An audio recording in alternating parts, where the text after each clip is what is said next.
Graduated from Rowan University in the spring of 2022 with a sports communication and media degree.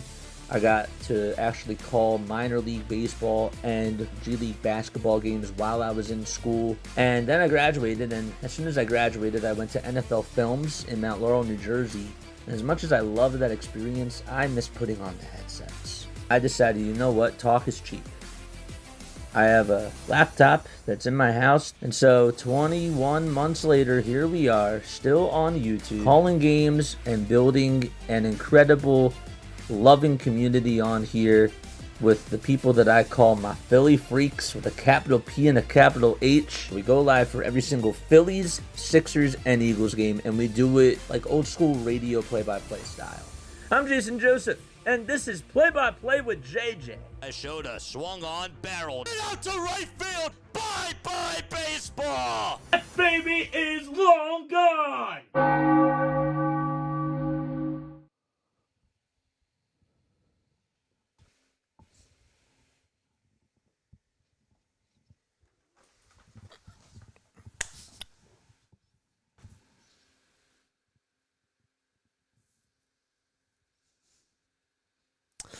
Good evening, everybody.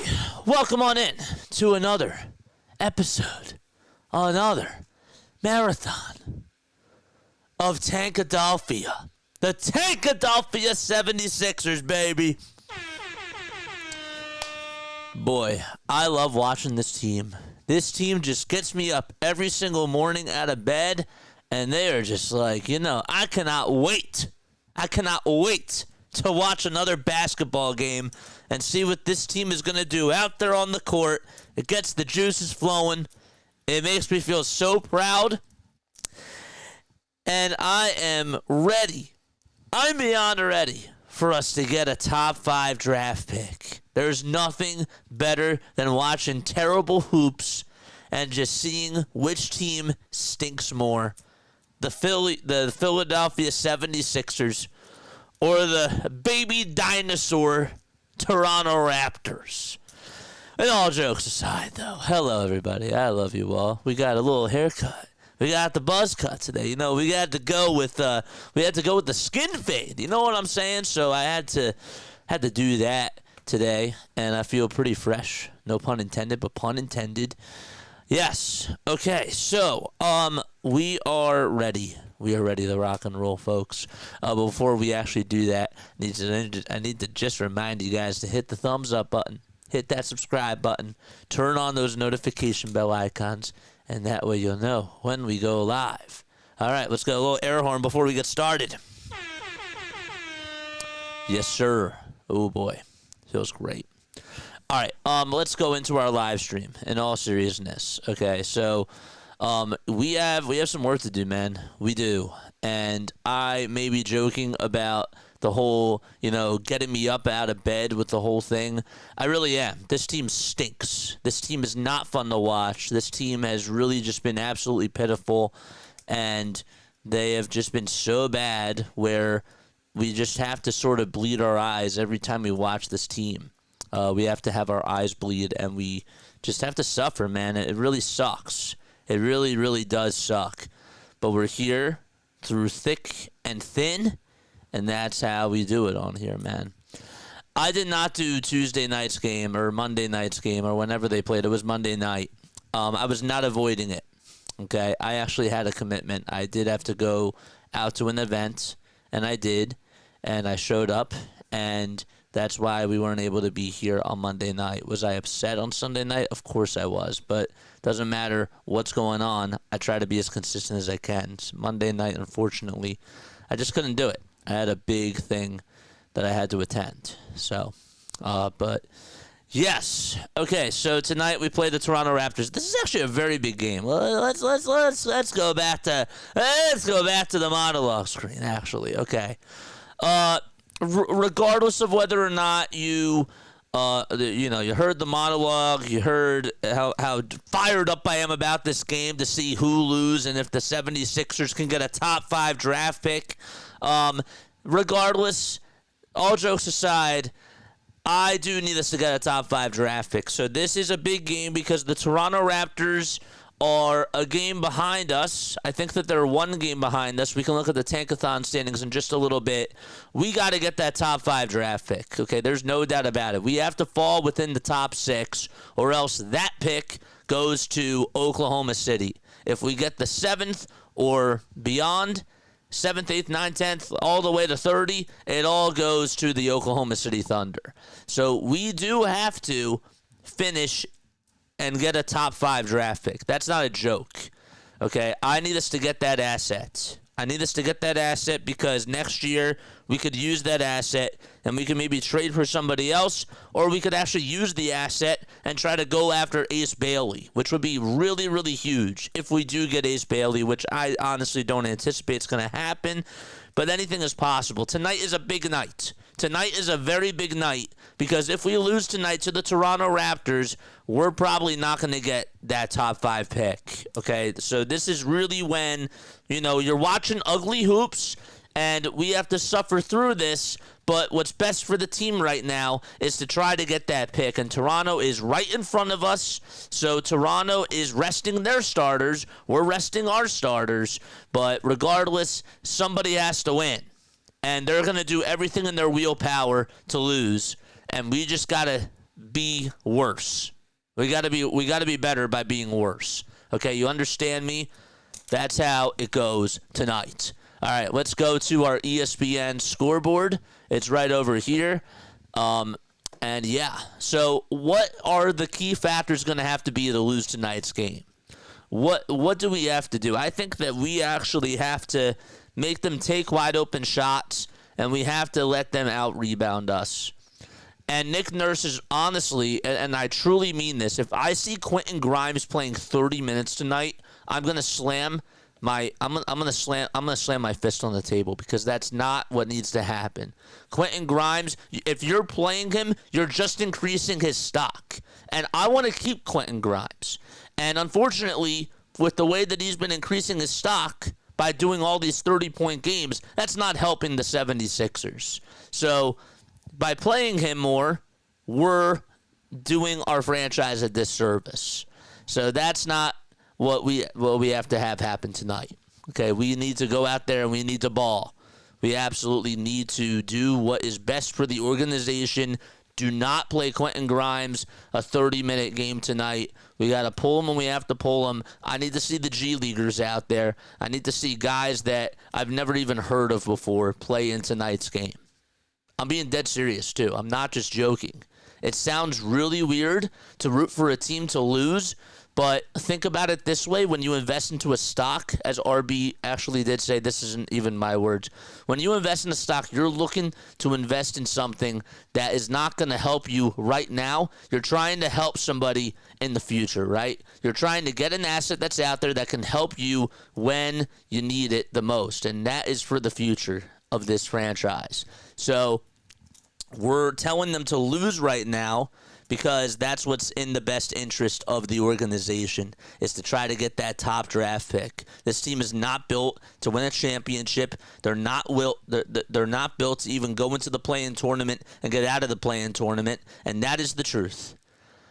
I've said it a couple of times, but I have to repeat myself because we have new people that are coming in on here, and they don't know, like they haven't really been following the team, so I have to catch them up on things because some of them are just like, oh, the Sixers, how are they doing this year? Oh, well, they're 22-42. Like, who would have thunk?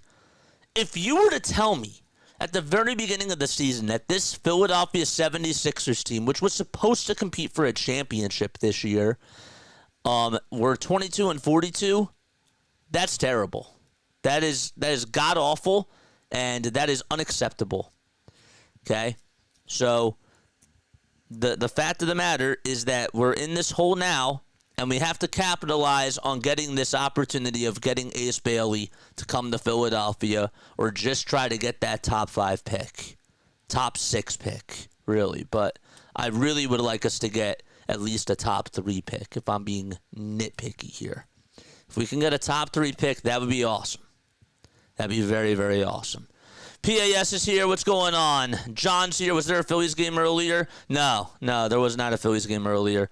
JJ's out for blood. And yes, aloha, John. Don't let your envelope be light. And for the Philadelphia 76ers, don't let the door hit you on the butt if you win tonight's game. That's where I am. That's where I am. I had to come out with a fresh cut because tonight is a big game. Tonight seriously is a defining game of where the 76ers' future lies ahead. It's a big game because Toronto is right there. We're right now in seventh. We're in seventh place of the tank-a-thon standings.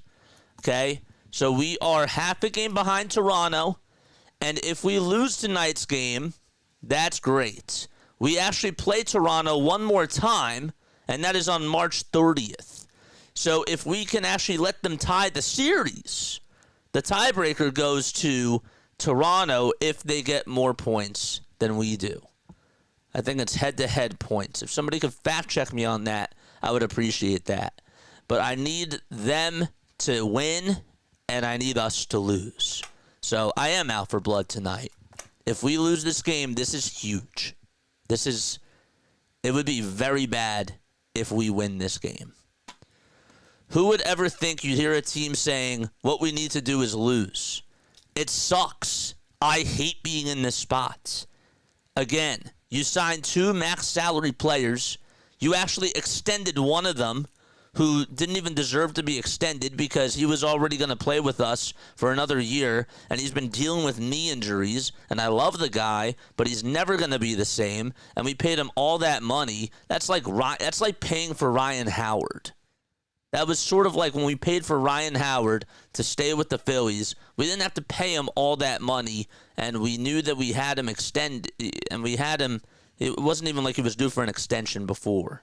So, all right, I'm going to go into the live stream. Let's get ready to rock and roll. Starting lineup for tonight's 76ers game, you got Quentin Grimes at the point guard. You got Jared Butler at shooting guard, Justin Edwards at small forward, Kelly Oubre Jr. at the power forward, and Andre Drummond at the center position for the Philadelphia 76ers. They're playing at the Scotiabank Arena in Toronto. And for the Raptors, they got Jared Rhoden over at the point guard, Jamal Shed at shooting guard, Jakob Poeltl over at center, Jamison Battle at the power forward, and Colin Castleton at forward as well. I'm sorry. Colin Castleton's over at the center. Jakob Poeltl, who used to be a center, is now playing power forward. The Philadelphia 76ers, this is their 42nd time this year where they have had a different starting lineup. It's just absolutely ridiculous. They lead the NBA in most different lineups this year because of all the injuries that they've had to deal with and because of all the different highs and lows that they've had as well. All right, so let's change this, okay? I need to make sure that we are correct with our scoreboard here, so just bear with me for 1 second. Let's go. Let's type in, okay, there it is. Good stuff. All right. Hit that thumbs up button. Hit that subscribe button as well. And turn on the notification bell icons. They should just think like Jerry Jones. Well, I'll be honest with you, Joshua Harris is Jerry Jones 2.0 and only cares about himself. Tip-off underway, and it's won by Toronto, so that's a good start. We will be keeping our eyes on the other teams in front of us in the tank-a-thon as well. The teams that are trying to get a top draft pick. Jakob Poeltl lost the ball. It's stolen by Quentin Grimes. Grimes is actually out there for the Sixers. I didn't even think I saw him in the starting lineup. Did I read his name? I thought I didn't. Oubre is going to try to go over towards the rim. He tries to hit a baseline jumper. He airballed it, and it's rebounded by Toronto. All right, so the Raptors are going from right to left. They're in their red, white, and black uniforms. Philadelphia 76ers, they allow a bucket to Toronto to start off the game.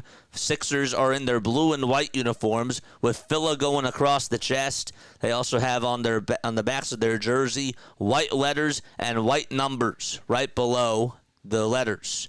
That's their last names. Edwards will kick it out over to Quentin Grimes. Drummond swings it for a wide-open three-pointer by Jared Butler, and he knocks it down. Jared Butler, another guy who hopefully the Sixers will be able to keep for next year. Somebody will have to fact-check me and see if he's under contract for next year. But it's 3-2 76ers as Butler knocks down the tray. hit that thumbs up button, man, and hit that subscribe button too. All right, make sure you guys turn on those notification bell icons. What's good, JJ and the friends? We are on tank alert. We are on tank alert, baby. It's so beautiful. I could not wait until tonight to just watch tip-off of this basketball team. They've been giving me so much joy that it's made my eyes bleed. A little floater that is blocked by Andre Drummond. And I don't even think that Pirtle even did a good job of putting up the shot. The ball does go out of bounds. It'll still be Toronto ball. They have 5 seconds left in the shot clock. It's 3-2 Sixers.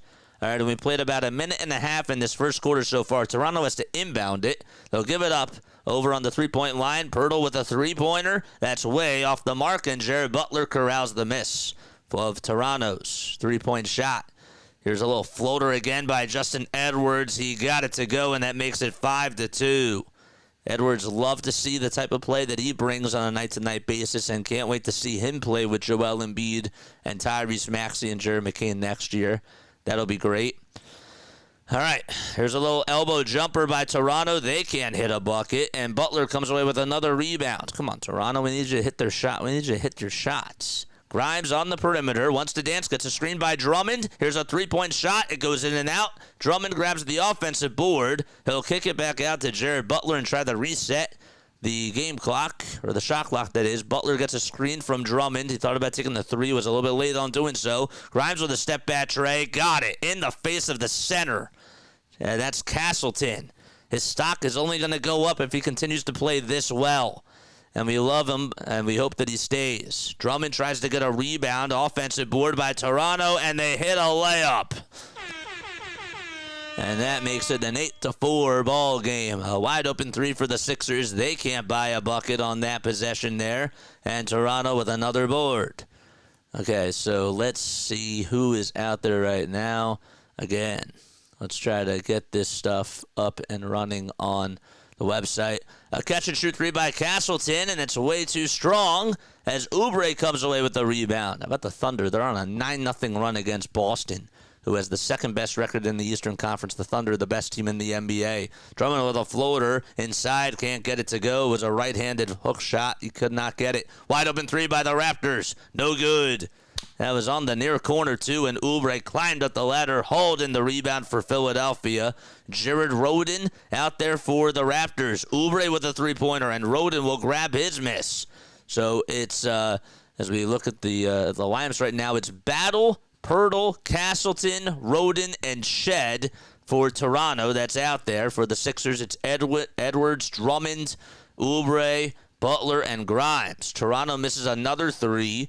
That was from Jamal Shed. And Kelly Oubre Jr. comes up with a rebound. It's so sad that we got to root against the players. Isn't it so sad? It's sad, but it's true. Drummond throws, or almost threw it away. Jared Butler gets it back. Grimes on the perimeter. 5 seconds left on the shot clock. A wide-open three by Jared Butler. Can't get it to go. And rebound by Castleton. Ball gets almost stolen by Quentin Grimes, but Jamal Shed comes back up with the ball. He'll try to take it over towards the rack. He'll actually pass it over to his center, Castleton, and Castleton puts it through. 8-6 game. Toronto on a 4-0 run. They've scored all 4 of their points in the paint so far. Grimes on the drive towards the basket. Tries to throw it deflected off of the hands of Castleton. And stolen by the Raptors again. Sixers, they've got to play defense. Raptors actually throw it away, and Justin Edwards comes up with a steal. It's a 2-on-1. He spins, he turns, he goes into the lane for a layup. Can't get it. And the ball goes out of bounds. Edwards just missed a 2. He had a one-on-one matchup there with the center, and the center, that was Castleton, did a good job standing his ground, blocking the shot, and, well, it's still Sixers ball. So here it is. The ball gets inbounded over to Quentin Grimes, who loses the ball on a turnover. Jamal Shed off to the races. Tries to go downhill. He passes it back over to Castleton. Castleton parts the Red Sea and throws it down with 2 hands and a foul. Toronto on a 6-0 run, and they have momentum now. Sixers just got a little bit careless with the basketball. And Castleton goes to the rack and throws it down with 2 hands and dunks it over Andre Drummond. Colin Castleton averaging about 9.5 minutes per game this year and also averaging 2.2 points per game, knocks down the foul shot, and Toronto gets their first lead of the game. Excellent. 7 minutes left in the first quarter. Grimes with a two-pointer. He cannot get it to go. It was from the elbow.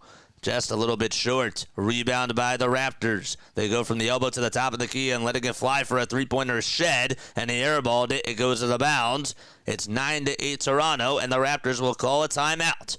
So the Sixers, they're down by 1 with 6:44 left in the first quarter, and it's been a back-and-forth game. Okay. The Dinos. We got to root for the Dinos. The rising Dinos. Speaking of rising, Rising Rhino, we love you, man. Can't wait to see you back on the mic soon, man. Get at it, Raptors. Let's go. Yes, sir. Is John in the chat still? I want to say hi to everybody, man. It's so sad that we got to root against everybody. I feel you, man.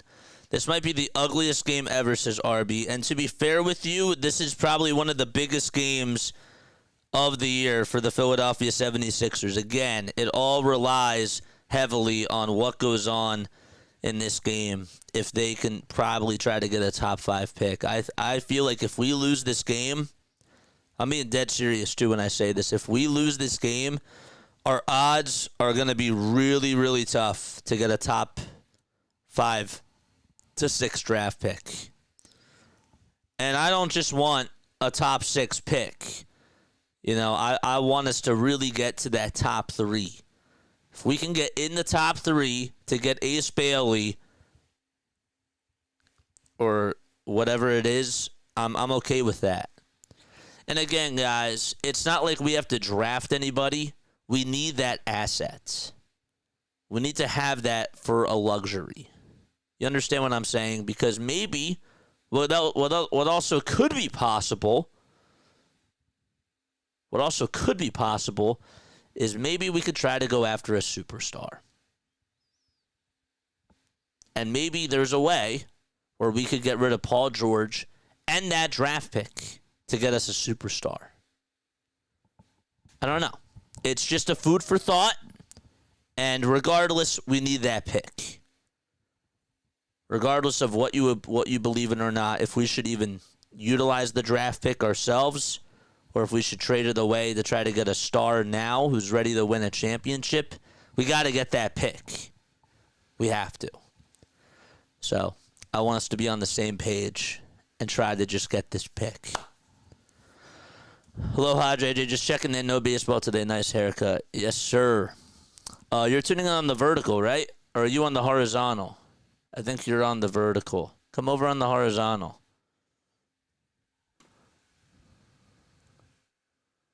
Right?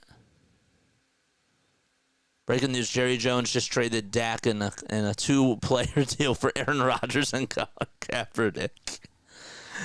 Ay. All right, 9-8 Toronto. And also, if you guys love baseball, make sure that you come on for the spring training games that we do. Today they were off. They had their first off day in a very long time. So we did not do a game today. Oubre is over at the baseline, tries to go up with a reverse jumper from the baseline, can't get it. Rebound by Toronto. Shed will try to go over towards the lane. Our runner is up and inside, no good. And oof, oh man, Lonnie Walker tried to get the rebound, and his head came crashing down to the hardwood, and you heard a thud. Uh-oh. And he is over on the front side of his head. That did not look good. There was a little bang that I could just see it, and it's just like clamp. His head just went hitting the floor, the hardwood, and he is down. He's getting the trainers to go out there to take a look at him. He's not even up. He's on his belly. Uh-oh. That's not what you want. Hopefully it's not a concussion. That's really not good. He's still down. Trainer is checking up on him. That's not a good sign. I don't even want to see this again. He tried to go for the rebound, and he just snapped his head right on the wood. Ouch. Even just vividly with vivid imagery. That's, I'm sure, a lot to process. There's another trainer that's out there that's getting a Gatorade towel for him. And Nick Nurse is looking over at Rajakovic, who's the head coach for the Toronto Raptors. They're like, oh, that does not look good. He did. He hit his head so hard on that. I'm surprised he's like not even bleeding. Jeez. Wait, did John leave? Is John still here? So now he's going back on over towards the bench. Lonnie says he's fine. That's gotta be painful, man. Alright. I'm gonna change the scores right now because I also noticed that I didn't do that before. And I apologize. So I have baseball scores up here because we were doing a baseball game yesterday. We have Walker's going to go back to the locker room and he's going to be checked out to see if he has a concussion or not. I mean, there's no need to even show the replay again and again and again. It's just awful.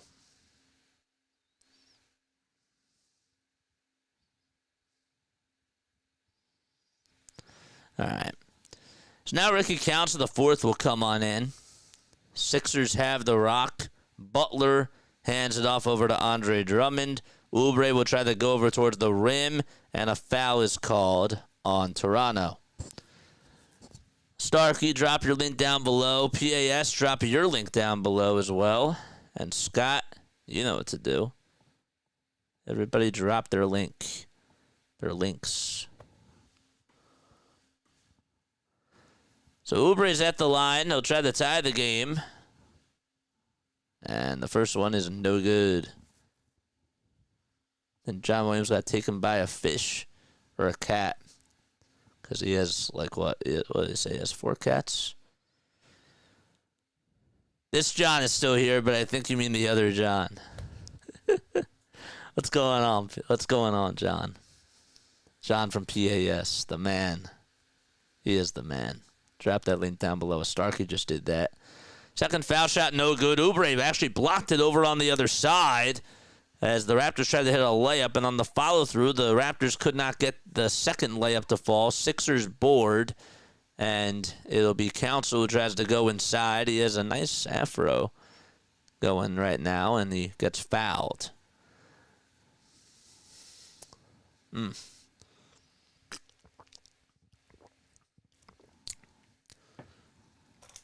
It'll be fun watching Kelly Oubre next year with Embiid and George and Maxey.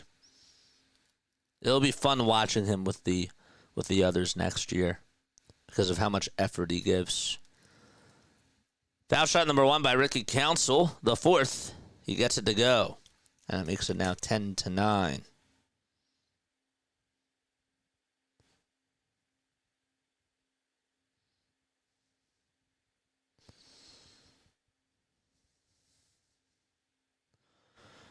The second foul shot is up and in to make it 11-9, Philadelphia. Raptors have Castleton, Roden, Shed, Robinson, and Lawson out there, and Robinson ties this baby up. We are tied 11-11. Oubre cuts back door over towards the basket. Over the head pass from Jared Butler, and Oubre slams it home. And the Sixers leapfrog the Toronto Raptors and lead it back by 2 points. Raptors with Castleton setting up Shed over on the free throw line. He'll pass it outside on the perimeter to Jared Roden for a tray. Kiss it goodbye, it's good. Toronto able to answer with a 3, and they take the lead 14-13. Butler to Council for a tray on the other side. That's a little bit short. And leaping up for the board is Orlando Robinson with an outlet pass over to Shed. Shed to Robinson, another three-pointer. Bang! 17-13. That's a 4-point lead for the Raptors. Butler again over on the perimeter. Gives it back over to Kelly Oubre Jr. Tries to float it up and in, and he's fouled. No more Jared Butler. We want Jeff Doughton Jr. He's doing too good out there tonight. He's doing way too good. says Mike. A.J. Lawson got called for a shooting foul. Butler is actually doing pretty good in this game. Oubre is at the line. He's been a pretty good foul shooter throughout his career. He had 28 points against the Raptors in his last game against Toronto with 2 steals and 9 field goals. First foul shot goes in and out. And Jared Butler's going to go on over to the bench. And we have Adem Bona coming on in for Andre Drummond. Garrett Temple, the 38-year-old veteran, has been in the NBA for a while, will come on in for Jamal Shed. Alex Reese will be the other sub for Jared Butler. And Oubre at the line for one more. Here we go. The second foul shot. He misses it. And the rebound goes to Toronto. Excellent. 2 missed free throws by Oubre. And it's a 4-point lead for the Raptors. Council defending Garrett Temple over on the point. They'll swing it outside to Castleton, who's at the baseline. Dribbles with the right hand. Dumps it back off over to Roden, who goes down the lane.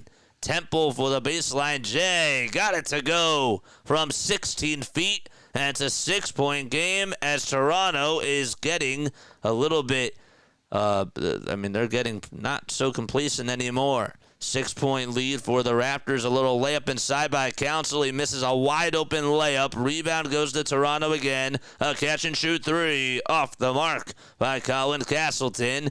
And A.J. Lawson tried to get the rebound. Jeff Doughton Jr. cut right in front of him and grabbed his miss. So Doughton over at the logo as the Sixers go from left to right, that is. They'll give it back to Reese for a tray, and Reese can't hit himself. Rebound by Lawson. And here we go, a shot that goes up, and Adem Bona blocks and rejects Garrett Temple right at the rim. And the ball will still belong to Toronto. Sixers down by 6 against the Toronto Raptors. That's Kyle Lowry's former ball club, and so is Nick Nurse's former ball club as well. Got to win a championship with the Raptors. A little layup inside by Toronto. They can't get it. Rebound by the Sixers. Grimes will try to drive it inside. He gets past 2 defenders and makes the layup. Grimes driving through quicksand and still able to hit the layup on the right side of the baseline. 4-point lead for the Raptors again. Battle, Roden, Temple, Robinson, and Lawson out there for Toronto, and a whistle is called on the Sixers. Philadelphia, the money line for tonight's game right now as we speak, according to ESPN Bet, is at plus 140. Hit that thumbs up button. Hit that subscribe button. Diesel Fire is here. Great commentary, he says. I encourage you to subscribe to the channel. We go live for Sixers, Phillies, and Eagles games. That's what we do. And we're going to be doing some more baseball this year, so if you love baseball, watch us on Sunday Night Baseball, too. 19-15, Sixers, we'll call it timeout as Jared Roden turned it over and lost the ball out of bounds. And Sixers ball when they return to action. We got all the platforms up. We got YouTube. We got the vertical on YouTube. We got Twitch up as well. So we are all platform ready.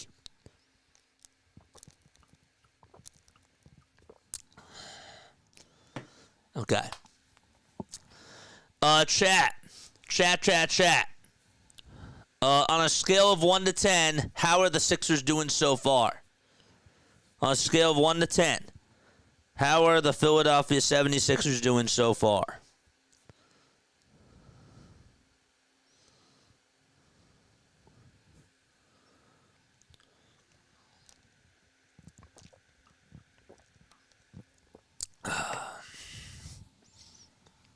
Where's the fan remote? Oh, I left it up there. Hit that thumbs up button and subscribe to the channel as well. Let us know where you're tuning in from, too. Would really appreciate that. Is Restream... Okay, Restream is still working. Starkey says 4. 4 is good in this case. 1 not being so good. 10 being great. The lower, the better. We got 5 viewers over on the vertical stream. That's cool. And how many on YouTube. I think we got 9 over on the regular. So that's cool. Let's go to YouTube on this one. Okay. Let's do that. Oh, good. Halftime is live. Nice. Very, very cool. You're watching Jurassic Park, Prehistoric JJ, the dinosaurs. Please the like. Yeah. This seems like it is an ancient game because it doesn't feel like the 76ers should be in this spot because we should be competing for a damn championship. And we're not. And we got to go from the ground up again. Neil says I'm at a 3. Not bad. Not bad. Not bad at all.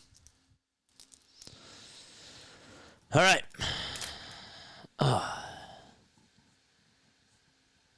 19-15. Toronto leads it by 4 points. Grimes again over on the perimeter. He's looking for some help. Gives it back over to Jeff Doughton Jr., who's over on the far corner. Doughton will dribble it about 4 steps and gives it back over to Quentin Grimes, who goes down the lane. Goes up with a step back J. Bullseye. He knocks it down. Again, the more you continue to play him, the more his stock is going up. 7 points for Quentin Grimes already in this game alone. He has had 4 30-point games over his last 2 weeks. Without Embiid, without Tyrese Maxey, without Paul George, and without Jared McCain. So it's 22-17 as the Raptors come up with their own offensive rebound. And Temple will get it on in. There's a 3-pointer by Toronto again. Yes! Jamison Battle from 24 feet. Able to hit a tray from the far corner, and it's a 5-point lead. 5 of my cats at 10 for bugging the you-know-what out of me. I feel that. Tell them to shut up. Just kidding. Here's a little drive inside by Quentin Grimes and a hard foul called on Toronto. Tell the cats to shut up. Just kidding. Don't do that. Your cats are probably really cute. Don't tell the cats to shut up. Jared Rhoden got called for a shooting foul as Grimes was fouled pretty hard. He has scored almost half of their points so far. First free throw is good. They're using the clappers over on the fans are hitting those clappers. What are those things called? Can somebody actually look that up for me? When you hit those little clappers whenever there's a free throw going on up. They do that again, and Grimes hits them both. And that makes it 22-19. Robinson on the elbow looking for a dump-off pass. Then he thought about shooting it, but then he dumped it off over to Jamal Shed. Another pass over to Robinson, who tries to ring it up and can't get it. It's a little bit short. Grimes, rebound. Dribbles it over towards the top of the key. Now goes down the lane. Gets the ball knocked loose. And it goes off of Quentin Grimes' his right knee. And he is bleeding from his lip. So we're going to have a little timeout here. It's like he got hit right on the chin. And the trainer is going to stitch him up a little bit. See, in hockey, that would never be the case. They would never do that. Don't kick the cats. Jane makes the cats go meow. Just kidding. I can't promise anything, says Jane. 22-19. A little drive towards the basket and a foul line. Jay. Goodbye, Robinson. Orlando Robinson hits a nice little step back. How do you do from the foul line? And it's a 5-point lead for the Raptors. So Edwards is back out there for the Sixers. Doughton on a high arc and drive to the basket. Then he got the layup. I mean, I don't know what they call the launch angle on that or how high that thing went, but it hit the very top of the backboard, and it just still went straight in. Like, you have to have a soft touch for that. Robinson makes a little 3-foot shot, so it's a 2-pointer, And Roddy will try to answer himself, and he does. That was actually Alex Reese who hit the 2. So the layup is good. It's 26-23 with 30 seconds left to go in the first quarter. 40 seconds to go in the first quarter, I should say. Here they go over towards the foul line. Temple goes up for a 2. Robinson tried to go for a 2. Temple grabs the rebound. Here's another three-pointer by Toronto. They knock it down. A.J. Lawson with a trace. 6-point lead for the Raptors and 4 seconds differentiating the shot clock from the game clock. A.J. Lawson being clutch for Toronto. Doughton having a staring contest with Garrett Temple. He's not even moving yet, and there's 10 seconds left to go. And now he is moving. He still is over at the top of the key, and now goes over towards the elbow, steps back, tries to hit a 2 with the shot clock winding down, can't hit it, and a floater that's no good by Toronto. They had to go up with a little prayer. They could not get it to go. And we end the first quarter. Toronto leads it by 6. 29-23 is the score as we go into quarter number 2. A little bit of some mumbo-jumbo with JJ. Twisting and turning and fiddling with words. That's okay. We're a little bit loose today. All right. Report cards. Report cards coming out. All right. I'm ready for report cards. We're doing it at the end of each quarter. Report cards. Okay. Letter grades for the Philadelphia 76ers. A meaning very good, meaning that they can... meaning that they're doing a good job losing this game. Or F meaning that they're failing and they're winning.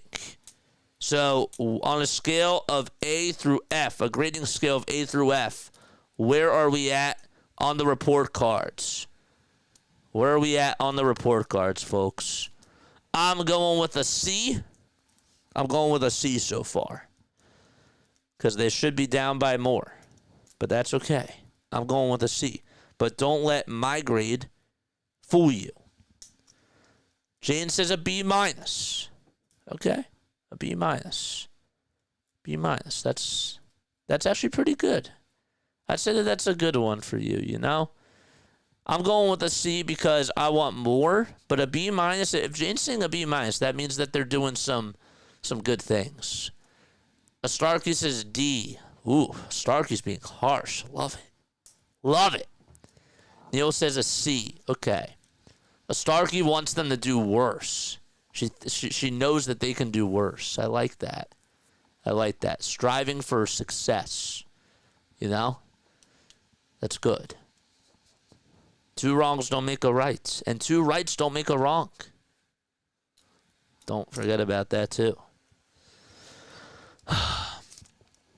On a scale of A through F, how much do you guys like my little fade, my skin fade? A meaning that you love it, F meaning that you don't like it. Be honest, I don't really take offense to anything. I actually really like this. I've been going with I haven't gone with the skin fades before, but I really like the skin fade on this, not gonna lie. I think it looks pretty good, but that's just me. Yeah? My barber does a good job. Shout out to Karen. She's great. It's an S+.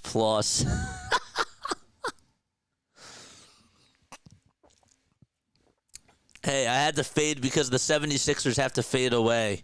Like Logic would say in the song. They gonna know my name until they fade away. Jared Butler with an alley-oop pass over to Adem Bona, and we're not off to a good start as Bona makes the dunk as we start off quarter number 2. It's 29-25. JJ looking fresh. It's good stuff. Thank you. I appreciate it. Temple tries to pass it, and Temple gets fouled by Edwards. Surely Temple is in the building. Just kidding. I love you guys, man. I love chat. And again, like during these hard times of streaming games, y'all really make it worth it. You know? I find y'all so entertaining. A little drive to the basket and a rejection by Adem Bona. Council off to the races, and he throws down a dunk. Oh, man, somebody get Council in the dunk contest because that dunk was absolutely ridiculous. The mad hops, the speed. and absolutely unbelievable on the front of Ricky Council, the fourth. And a little pass that's stolen away by Jared Butler. Butler with an alley-oop pass inside that's deflected by the Raptors. They stop the alley-oop pass from coming. And there's another three-pointer by Toronto. Can they hit it? No, they cannot. Reese with a throwaway. Tried to find Justin Edwards out in the fast break, and it was stolen by Jared Rhoden. Rhoden inside. Back over to Rhoden again. You tried to pass it, and Pirtle got fouled. There was a blitz full of 76ers coming at Jakob Pirtle. He had like 3 guys on him, and it just got pushed and shoved and just got hit hard right on the ground. Okay. You got problems on the scoreboard, halftime or second quarter. Never mind, JJ. Yeah, for some reason, this is according to the score. So I use the Scores Board bot app. I've reached out to them about this. There's nothing that they can do about it. So after every quarter, they just say halftime when that's not necessarily the case. So I apologize. There's nothing I can do about it. I've tried to address it to them. So, yeah. If my mods can explain that too, to whoever comes on in, you know, if I don't read that type of a thing, I would really appreciate that, because it's been a consistent problem that I've noticed people have come on here and said, and I appreciate that. I just don't always like to repeat myself. 31-27, Raptors have the ball, and Pirtle got a rebound, and the ball ended up going out of bounds. S. All right. Wow, didn't realize the 4,900 subs. Let's go. Yeah, you got to come for spring training, Jane. You got to come for spring training. That's where we've been getting people to come on. They miss you. John and Larry miss you. You got to come on during the day. We'll be on tomorrow. They're like, where's Jane at? I'm like, Jane's not here, clearly. Oy. 31-27, what JJ said. Yes, I forget what I said, but I said something. Yeah. Hit that thumbs up button. Hit the subscribe button. I really forget what I said. I go back to my streams a lot of times, and then I realize, oh, damn, like, this was actually supposed to be a joke from chat that I just missed, because in the moment I couldn't do it. I couldn't talk about it, and so I get a little bit guilty. I feel a little bit guilty sometimes for not recognizing certain things, because I have to have my eyes all over the place. 32-27, Oubre was trying to go over towards the basket. He got tripped up, and he rolled over into a push-up position. He always does that whenever he's on the hardwood. It's kind of funny. Oubre is bending his knees. He's over at the line, and he'll shoot a pair of foul shots. What JJ said. Yes. Great commentary, says Diesel Fire. Diesel Fire, I hope that you hit the subscribe button, man. You should come on for more streams. Oubre's first free throw is good, which is bad. It's 32-28. Hopefully John comes back on. And foul shot number 2 by Oubre. Bingo. 32-29. Sixers playing at the Scotiabank Arena in Toronto, Ontario. We have another foul called. It'll be on Justin Edwards. Well, I'm busy that time of the day now. I will start working my way into it. I wasn't even on here during last spring training. That's because we didn't go live last spring training. Only started with you, JJ, in May. No, I understand. I get it. Council on the drive towards the basket. Can't make the layup. Grabs his own rebound. Kicks it out to Edwards for the tie. It's short. No good. And the ball goes out of bounds. All right. Good job, Justin. All right, Raptors have the ball back. Boy, a 3 here would be absolutely huge. Pirtle is in between the circles, between the top of the key and the logo. He'll kick it out to Castleton. Castleton back outside for a three-pointer by Temple. Garrett Temple turning back the clock. 5 points and a three-pointer by GT. We should call him Chat GT. I kind of like that. Another wide open three by Council. No good. And the board again goes to Garrett Temple again. He finds Castleton down low on the block. Goes up for a two. And the ball goes out of bounds. It was blocked by Andre Drummond. Jane, same here. I magically appeared in May and went full-time in July. He became a full-time JJ supporter and a full-time freak in July.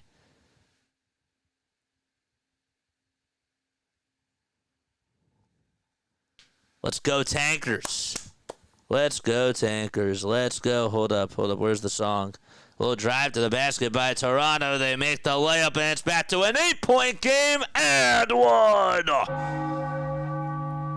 Let's go. Jakob Poeltl with the nice layup.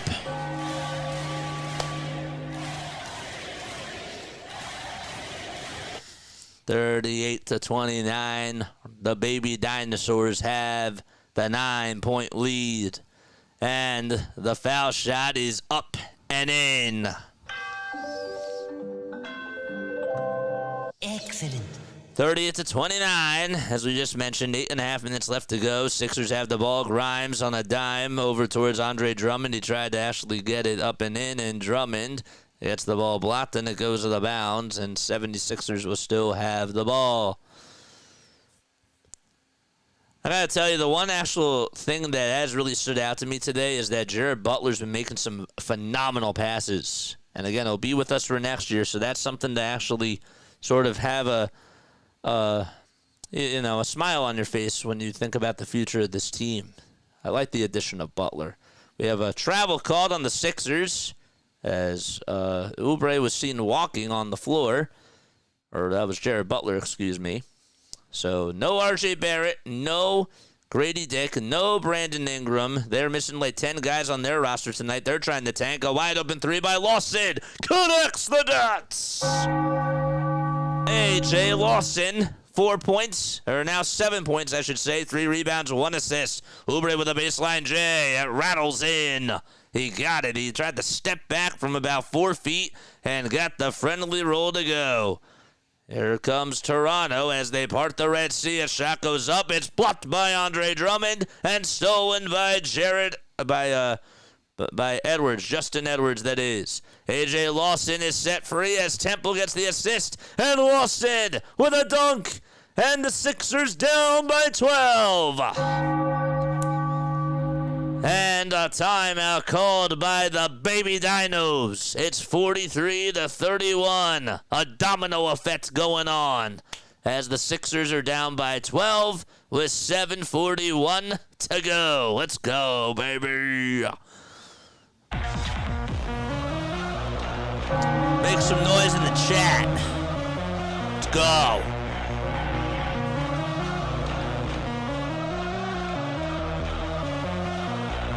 Yeehaw!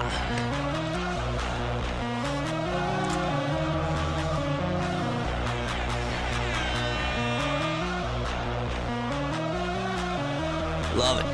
Absolutely beautiful. Yes, sir. I was gonna play a sound effect before, and I forget what it was, but we got our sound effects up right now. If this will work, there it is. I should think about one day trying to actually change these sound effects, and I will do that. Add that to the next list of things to do. Denbrew is here. What's going on, Denbrew? How are you doing, my friend? You like the fade. You like the fade. We're acting, as I said before, we're acting like Logic. We're going to try to have the 76ers fade away this season until they become relevant again, which will be when they get Ace Bailey to come over to Philadelphia or just get that draft pick. 97 more subs until we get to 5,000.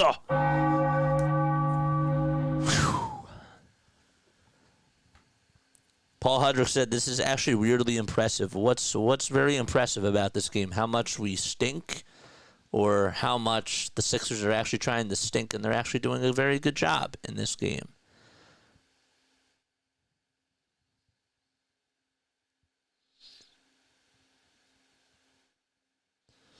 Oh no, we're talking. Okay, that was not what it was.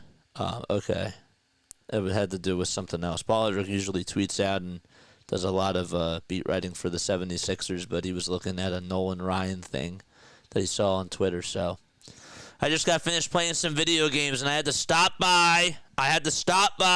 To watch the Tankers and see JJ called them. We appreciate you for coming on here for the love and the support, man. That does deserve a nice round of applause.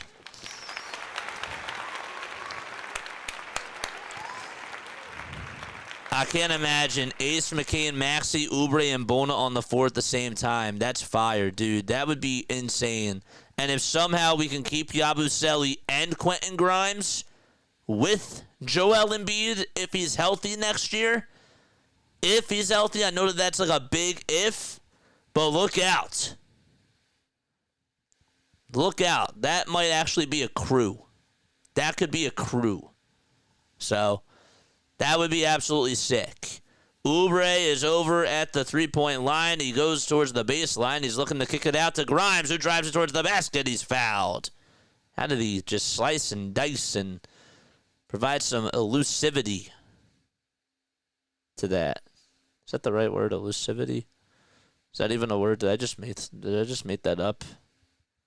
Elusive moves. 9 points for Grimes, 10 points for Grimes as he makes the first free throw. All right, the tank-a-thon standings. Should we put up the tank-a-thon standings? And we'll do that during halftime. Where is the tank-a-thon? Where's tank-a-thon.com? Tank-a-thon.com. We'll get up the window capture in just a little bit. The foul shot by Grimes is good. Jorge's here. Hello, Jorge. Whoa, that was a little bit loud. Sorry about that. Brace your ears. Wide open three by the Raptors. It's short. Offensive rebound by the Raptors. And what are they going to do? They're going to decide to kick it outside. It's Shed, Roden, Castleton, Battle, and Robinson. And who gets the three? It's Roden. 46-33. Nice shot by Jared Roden from 23 feet. This guy has a bright future ahead of him. 10 points, 7 boards, 1 assist in this game as well. Oubre at the three-point line. He'll try the drive in inside. A floater is up. Can't hit it. Rebound by Toronto again. Jamison Battle got the rebound. Battle outside. Pump fakes. Hesitates. Sidestep three-pointer. No. Andre Drummond will try to keep it in bounds, and he does. And he volleyballs it over to Quentin Grimes. Grimes again gets a little bit of some space, tries to throw it down low over to Andre Drummond, who rolls towards the basket and just lays it in. Soft finish off the big fella's hands. 46-35, Sixers down by 11, and 6:20 left in the second quarter. Catching and shooting on the perimeter is Battle again. Battle pivots. Battle fidgets and tries to go down the lane off of the pass by Robinson and finishes right at the rim. 48-35. Nice little play by Marko Jovic, the head coach for the Toronto Raptors. That's Marko Jovic. 48-35. Wide open three missed by the Sixers. Raptors rebound. They swing it outside the Shed for a tray. Bullseye! And it's back to a 16-point lead by the Baby Dinos. 51-35. And they have been scoring and outpouring their heart and soul on the Philadelphia 76ers. They put up 22 points. Elusivity is a word. So is beginning-ing. Beginning-ing. Is that how you say that? Weird, huh? That's really weird. That is odd. What else is odd is that the 76ers are down and we're rooting for them to lose. Another three by the Raptors. Goodbye. Yes, sir. Orlando Robinson continues to light it up from long distance. And Jamal Shed gets the apple. Grimes steps back, fadeaway, 2-point shot. Soft touch is not good at all. Another rebound by the Raptors. They're on a 22-6 run. Raptors have Shed at the top of the key. He'll pass it. He finds a pump faker. That's Roden. Roden with another pump fake. Three-pointer. And it's madness in Toronto. 5 straight threes in a row by the Raptors. And Nick Nurse calls for time. Let's go. That's what I'm talking about.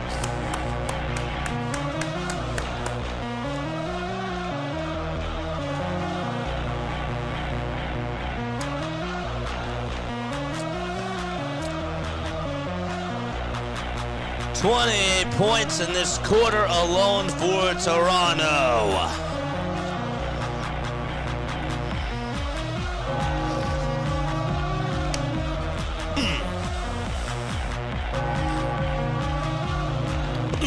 Let's go.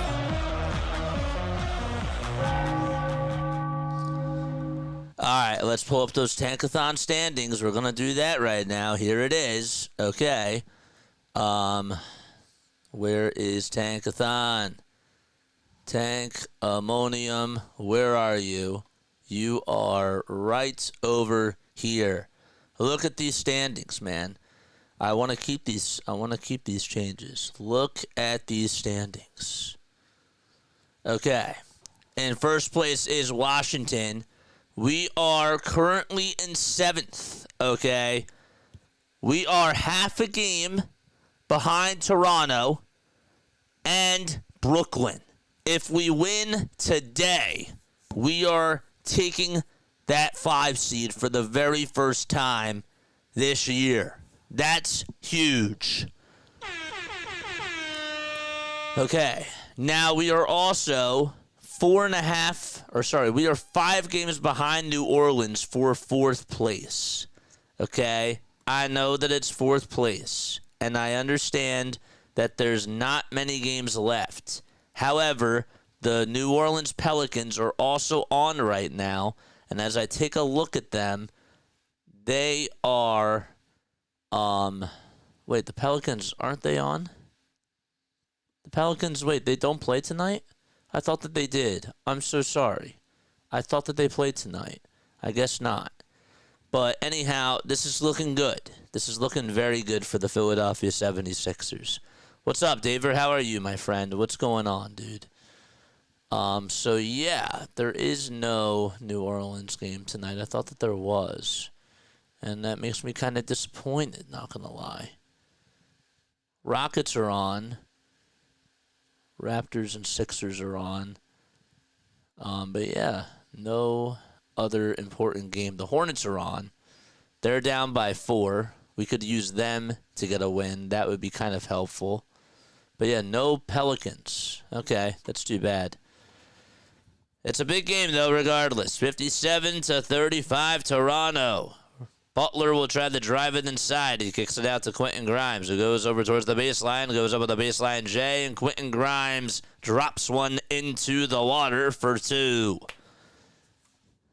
Put a wish up in the well, and he got his wish granted. 57-37, Grimes comes away with a steal again, and he lays it up and lays it in. 4 straight points by Quentin Grimes in just a matter of 22 seconds.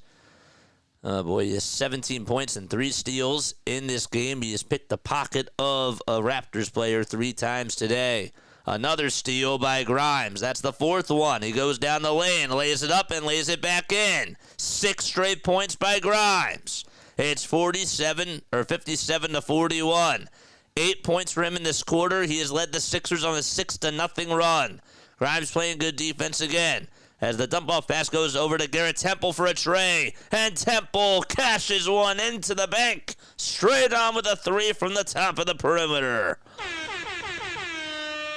19-point lead for the Raptors. A drive inside by Quentin Grimes. He wanted the foul call there. Was not going to get a foul call by the referee. Whistles remain silent. Raptors board. They have it with 3:15 left to be played in the second quarter. They swing it over towards the perimeter, and a foul is issued on Toronto. Well, we hope that everything goes well, Scott. Thanks for letting us know. I appreciate it. Yes, so the 76ers are half a game behind the Brooklyn Nets and the Toronto Raptors. They'll be up by half a game if they beat Toronto tonight, and then they will be tied with Brooklyn. So, Brooklyn is on tomorrow night. I will not be able to call that game, unfortunately. I have another commitment that I have to take care of. Foul shot number 1 by Toronto is no good, or is good. And the second one, that's good as well. Okay. Excellent. They lead it by 21 points. Grimes, another 3-point shot. No good. Adembona, offensive rebound. Puts it back up and lays it in. It's back to a 19-point ball game with 2:55 left to go.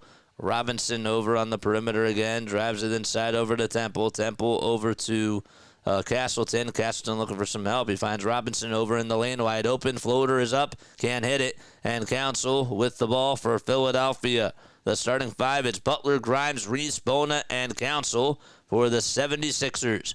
Bona gives it back over to Butler with a catch-and-shoot tray, and he knocks it down from the far wing. Jared Butler, that is his second three-pointer that he's hit today. 6 points, 4 assists, 3 rebounds, and a couple of steals as well. He's been doing pretty good out there for Philadelphia. Raptors lost the ball, but it was last touched by the 76ers. So, as it goes out of bounds, it'll still be Raptors basketball. Grimes will take a seat, and that's probably going to be it for him in this first half. Grimes finishes off with 17 points, 2 boards, 3 steals, and no assists. But he's 6 for 11 shooting-wise from the field, and Jeff Doughton Jr. will be his replacement. 62-46. The Raptors have done a very good job of hitting their three-pointers today. They'll inbound it over to Jamison Battle for a catch-and-shoot tray, and he knocks it down from the near wing.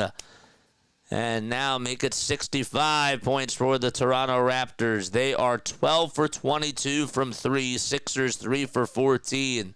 They answer back with a layup themselves off of the nice little high arcing shot by Jared Butler again. 8 points for Jared Butler. Less than 2 minutes to go in quarter number 2. Pirtle almost lost the ball. Reese almost stole it, but almost does not count. Pirtle gets it back and finds Garrett Temple with a baseline J, and the soft touch is goes off target, I should say. Council will try to be very physical down low as he goes downhill like he's a dinosaur, and just gets fouled.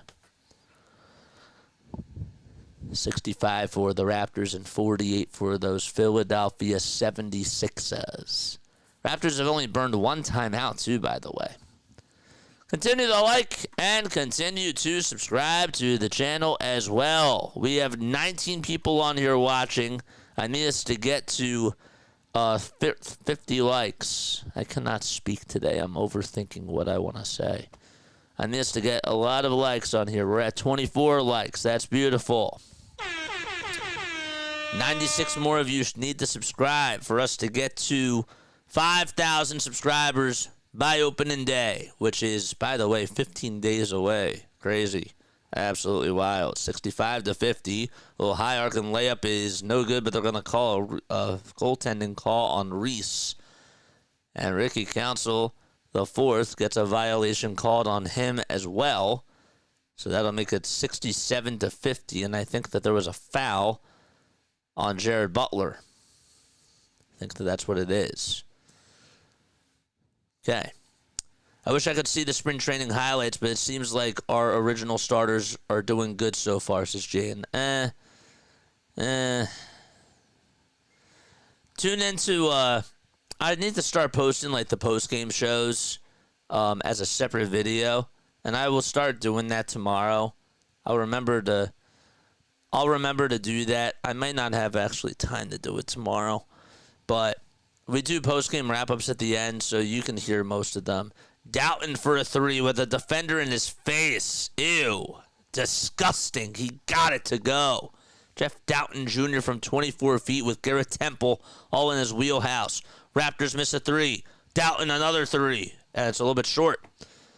Doughton also in our former Toronto Raptor player. Garrett Temple gets it over towards the near side. Wants to try to get some space. Goes over towards the mid-range and gives it back to Orlando Robinson with a high arcing fadeaway shot from the right hand, and he gets the hook shot to go. 69-53 and about 35 seconds left in quarter number 2. Bona trying to fly downhill, and he does, and gets the soft touch as he hits the back iron, hit the front of the rim, and it just went down with ease. All right, so 23 seconds left. 5 seconds differentiating the shot clock from the game clock. Temple has the ball, and he has a staring contest with Jared Butler. He'll cross on over. He'll dribble with the left. He'll cross over again. He lost the ball. Doughton comes away with a steal. 8 seconds left to go. Doughton at the top of the key. No defender on him. Now there is a defender on him as he drives it inside. It's blocked by Pirtle. 1 second left to go. Half-court shots up by the Raptors, and they can't get it to go. Boy, Lawson had a very good look there, and he just tried to get a lot of spin on that shot. And it was a high arcing shot from half court, but it was just short. Hit the front of the rim, and that'll wrap up half number 1. 69-55. Raptors lead it by 14 points, and they'll be back in just a few moments. All right, I need to go get that remote, and I need to put the fan on. I need to change the fan settings. So I will be right back. I also want to stretch too. Don't go anywhere. I will be back in 2 minutes. All right, see you very soon. Do we still have Rojas? Can't believe we still have Marsh and Stott. Yep, we do. And Rojas has actually had a very good spring training so far. Yeah, we'll talk more about it later. I'll have to send you some of the links to some of these post-game shows. But tomorrow, look out for one. All right, I need to take a step off. See you soon.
All right, the Philadelphia 76ers are down by 14 points. My name is Jason Joseph. This is Play-by-Play with JJ. We go on for 76ers, Phillies, and Eagles games. If you are new to the channel, hit that thumbs up button, hit that subscribe button as well, and turn on those notification bell icons, and that way you'll know when we go live. We do play-by-play, and we also analyze this team too. So the Sixers are down by 14 points to the Raptors. Raptors are doing a very good job shooting the ball tonight. They've made a lot of threes in this game. They really have. They've knocked down some open shots. Sixers defense on the perimeter has been really bad, but the Raptors are 12 for 23 from three. Sixers are just only making 25% of their three-point shots. They're actually 4 for 16. And they're also shooting 43.5% from the field, and they've made 20 field goals in this game, while the Raptors have made 26. Overall, thoughts about this game. I'll tell you, Jared Butler's playing pretty well. I like what we have in Jared Butler, and I do think that next year he's going to be somebody that can make some noise coming off the bench. I like him as a rotation piece, and I'm just thinking with a healthy core, this guy might actually be a very, very good player. I think that we have a lot of youth to us now. Unfortunately, the question is, can we keep Quentin Grimes and can we keep Gershon Yabusele? Because both of those guys are really raising their stocks, and I want to be able to try to find a way to pay for the both of them. And if you don't play Quentin Grimes, the more that you play him now, he's just increasing his stock right now. Right, he looks like he's a very, very good three-point shooter and a very good player, and he is. But I ideally want him coming off of our bench, and I want us to have a lot of talent.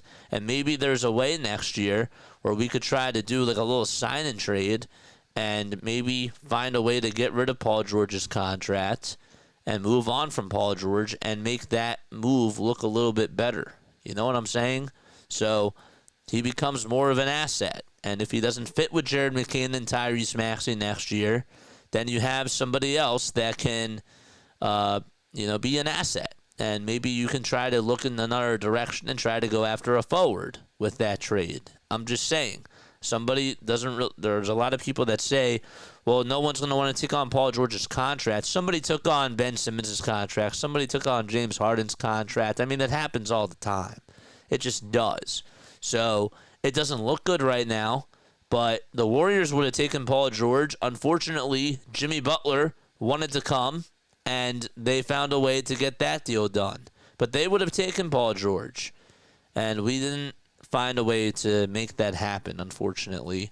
And so that sort of bit us. But I'm just saying that the more talent that we have for next year, the more we can actually surround a trade for Paul George. You know what I'm saying? So I think that that's nice.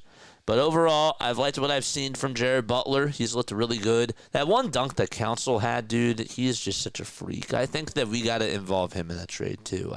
I just don't see him getting any playing time here. And a team would actually really benefit with Ricky Council IV. And if he did play, I think that he would actually be really, really solid for some team. So that's also a valuable asset that I would be willing to give up if we were to go get a superstar like maybe a Kevin Durant or something. Now, some people don't want Kevin Durant because he's injury prone and because he's older. I'm just saying that what needs to be, we need to be looking towards the future, but then we have to ask ourselves, we have to look at ourselves in the mirror and say, how are we going to move on from Paul George and Joel Embiid? And are we going to move on? Some people still think that Paul George next year, if he's healthier, can do better. And while I don't disagree with that, I'm in the mindset now where I've been going through this whole Joel Embiid process for years and years, and I just do not see a world where Joel is going to be the same. And I don't want Joel's timeline to mess up with the timeline of Tyrese Maxey and to mess up with the timeline of Jared McCain. So that's why I want us to get younger and try to do this all over again. Look at Oklahoma City. Have they had a lot of cracks in it? Yes, they have. But the difference is that they've actually built together now a very young core that is able to compete now, but still stay relevant for the future as well. And I like what Oklahoma City has done. Getting all those draft picks, getting all this young talent, they have really found ways to fleece other NBA teams. And I think that now they actually have a shot to go out there and win the whole title, even with this young core. They remind me a lot of the Philadelphia Eagles in a sense because they've gotten some big-time names and they've built through the draft. And unfortunately, we don't know how to do that when we're talking about the Philadelphia 76ers. So I'm for getting homegrown talent, bringing them over to Philadelphia, and riding with Maxey and McCann as the starting two faces of the franchise. That's where I am. Unfortunately, there probably isn't anyone right now that would take Joel Embiid just because he's hurt. And we don't even know if he's going to play the game of basketball ever again. Unfortunately, that's just the truth. So it'll be easier if we moved on from Paul George and rather than being stuck with 2 max contracts to try to just limit it to 1.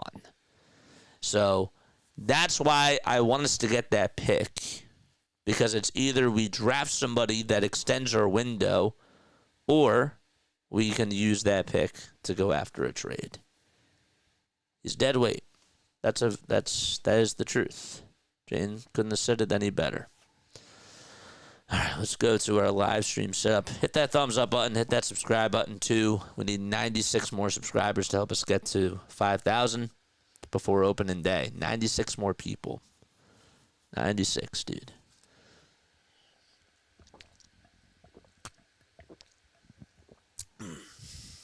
We will also be back on for spring training tomorrow afternoon.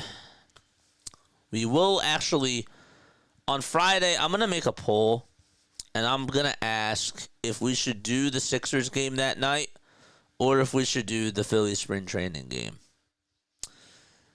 I'm going to ask. I'm going to try to get a temperature check from the people in the community to see what we should do. I think we're going to end up doing the Phillies game knowing that a lot more people are going to be like, yeah, do the Phillies because the Sixers are just bad. But I'll get a poll. I am doing the early game that day too. They have the prospects playing, so that would be kind of cool. We'll be able to get a lot out of that. And Friday night will also be really sick because we get to see the starters actually play. I think that they're going to play a full 9 innings probably or something like that. So that'll be really cool. So we'll probably do the both of them, but I'll get a vote from chat. I'm sure it probably is going to be Phillies, but yeah, if regardless of what it is, we'll do it and we'll be there, So that'll be nice. This is a big game though for the Sixers. I don't know how we're still supporting this team. It's not even fair. I'll be here for Phillies, but we'll miss a tank. The Phillies, I think, play at 6, and the Sixers play at 7. So that kind of, I think, would work out to an extent. Phillies play at 6, right?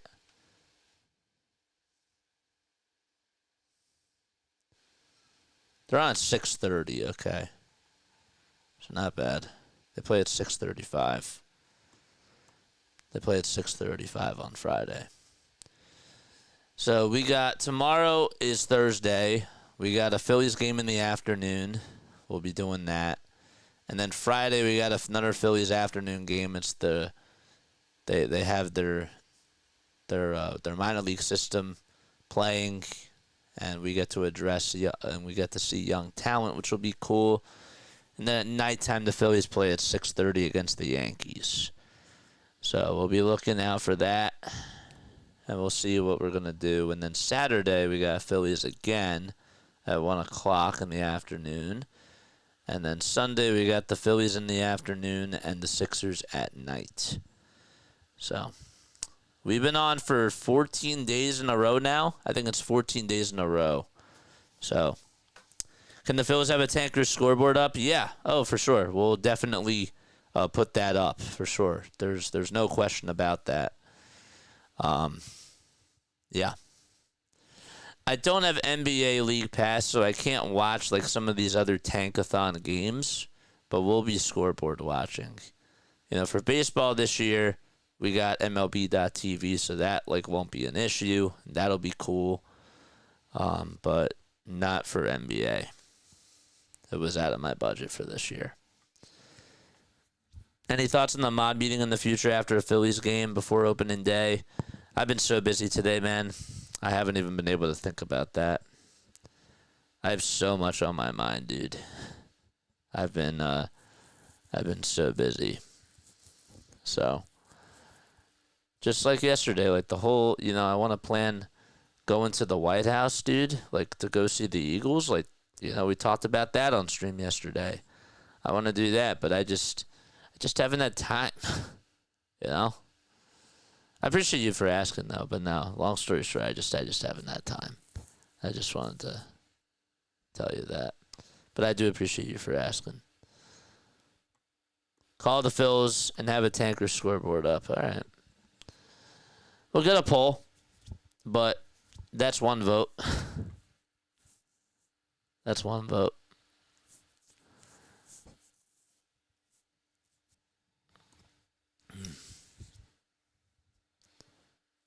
If you're just tuning in on here, make sure that you hit the thumbs up button and subscribe. All right, so we start off the third quarter. We are underway. Drummond will drive it down the lane. Oubre gets the dump-off pass. He'll kick it out to Justin Edwards for a far corner three-pointer. Too strong on that shot. And Pirtle grabs the miss. What's going on? Oh, yeah, I answered that question. Sorry. 69-55. We're 35 seconds into this third quarter already, and the drive to the basket by Toronto. It's blocked by Quentin Grimes. A little give and go to Edwards. Edwards back to Grimes with a layup inside. He's just too good, man. This is just watching him play, it is a pleasure to watch. Do not get me wrong, but it's a little sad because I don't think he's going to be here. I really don't. 71-57 as Pirtle comes away with another two. Grimes steps back. Elbow J. No. And the rebound goes to Castleton.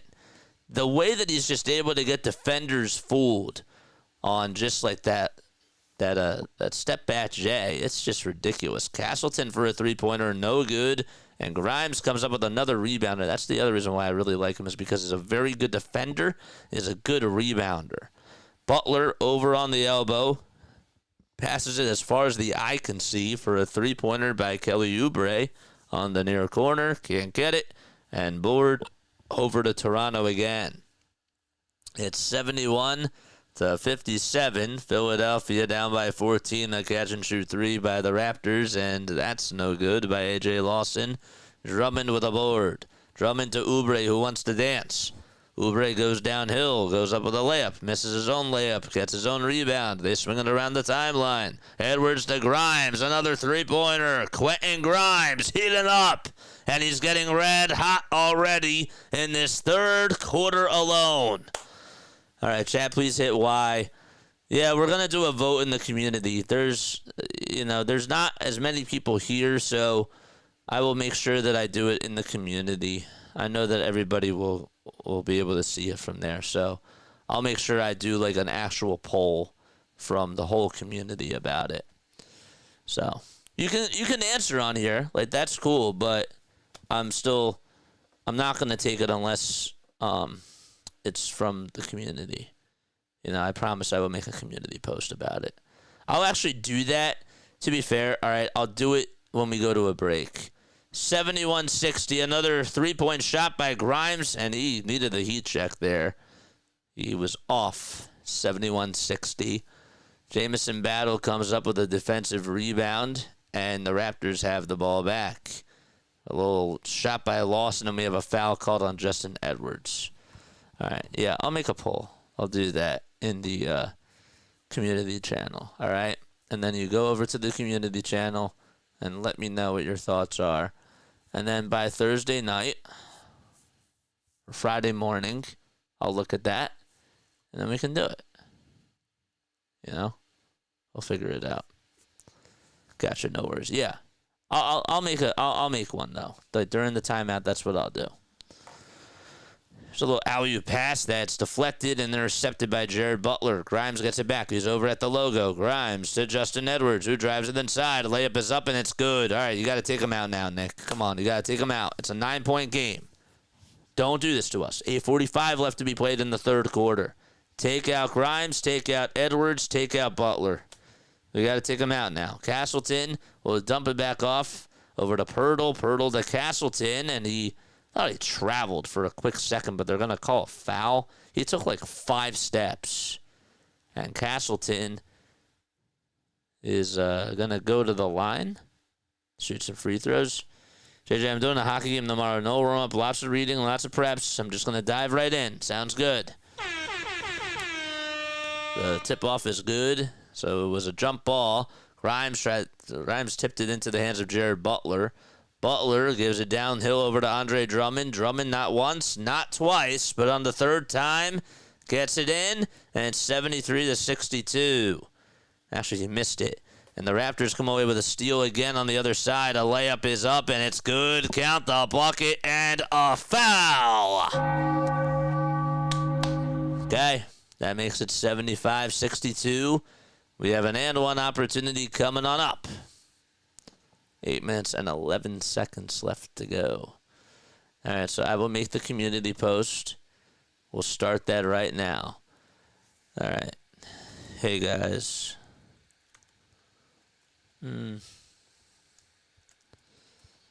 Question. It's okay. 76-62. Sixers down by 14 as the foul shot was good. Excellent. Sorry, I know curiosity code. No, it didn't. No, it didn't. Not at all. I'm really happy that you asked that. That didn't kill anything. If anything, it made me realize, damn, I should probably make something in the community chat now. I mean, that's a very good idea. It's a very good idea. Grimes tried to give it up over to Andre Drummond, who was going inside, and the pick-and-roll offense definitely did work. It's a 12-point game. Drummond gets it back for the Sixers. He gives it back over to Quentin Grimes. Gets a screen from Andre Drummond. Grimes at the nail. Dump-off pass to Edwards, and a three-point shot by Butler. No. And the rebound goes to Toronto as Castleton comes up with another board. All right, so the Raptors will throw it back over to Jamison Battle, and Battle gets it over at the top of the key, gets some space off the dribble for a three-pointer. Jamison Battle able to battle his way for a three. Don't sink his battleship, because you know what'll happen. I'll make you pay. 15-point lead for Toronto. I just cut that call. Another wide-open three by Butler. Can't answer back, and Castleton hauls in the board. We played about 5 minutes into this third quarter so far. A drive inside and a little pickoff pass over to Castleton, and Castleton's layup is good. And back to a 17-point lead. Toronto increases their lead and climbs up the ladder. All right. Good stuff. All right, let's ask that poll question now as we go into a timeout here. All right, so let's do this. Okay. Why is this not working? I gotta refresh the page. Doing that right now. You're too much, Scott. Jane, my curiosity shop went broke. Every day all I did was clean up dead cats. Yeah. No. I like it when you guys are curious. This is how chat is supposed to be, right? Chat is supposed to be curious about certain things. And you know, that's like a legitimate question. One of my things on here is to always learn to listen to chat. And sometimes I don't listen to chat. And I think that listening to chat for like the most part is actually very valid. Some people told me the other day, JJ, you sound a little bit tired. And guess what? I got a little bit defensive. But guess what? They were actually right. I was a little bit tired. And you know, not saying that chat's always right, but when multiple people point that stuff out, then guess what? Sometimes you got to look at yourself in the mirror and say to yourself, you know, I can be better in this way. And so I think that what makes a good YouTuber, what makes a very good content creator is listening to your viewers. I think that listening to the most viewers, like if a lot of viewers say that they want something, then you got to find a way to make that happen. So it doesn't stop me from doing what I'm doing, but if anything, it's supposed to be a good thing. So, all right. Should JJ go live, or which game should JJ do on Friday night? Here we go. You're so right, JJ. Chad is always right.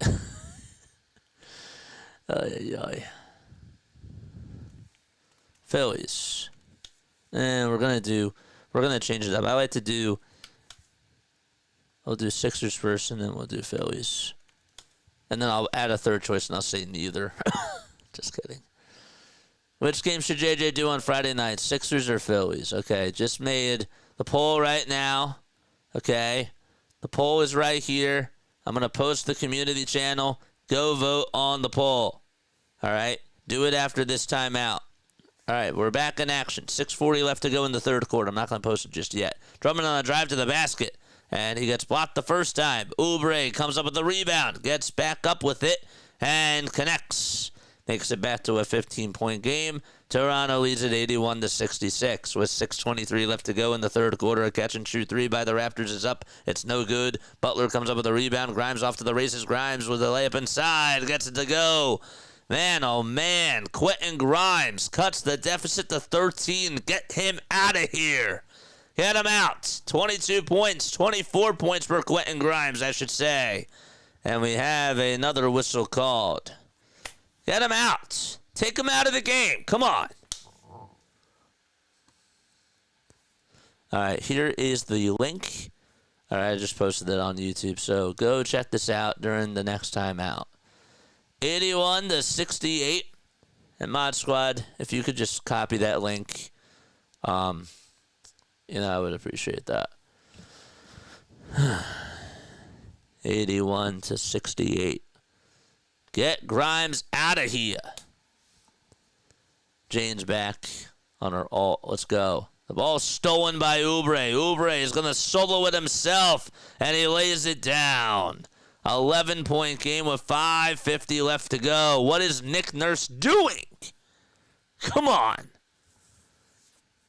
Yes, there's a layup that's up inside, and that is no good, but a foul called on Jeff Doughton Jr. All right, go vote on the community tab. Should JJ do, or which game should JJ do on Friday night? The Sixers game or the Phillies game is the question. Raptors have some free throws coming up. John, what's going on? John from PAS, how are you doing, my friend? Let's go back to the vertical chat. Nobody commented. All right, I didn't miss anything. Hit that thumbs up button, man. Y'all know what to do. First free throw is good. Castleton grabs the rebound off of Roden's free throw, and it's an offensive rebound. They swing it around the timeline. 82-70, 5:35 left to go. 7 seconds left on the shot clock, and the ball gets thrown in the bounds, and it'll be Philadelphia basketball. Right.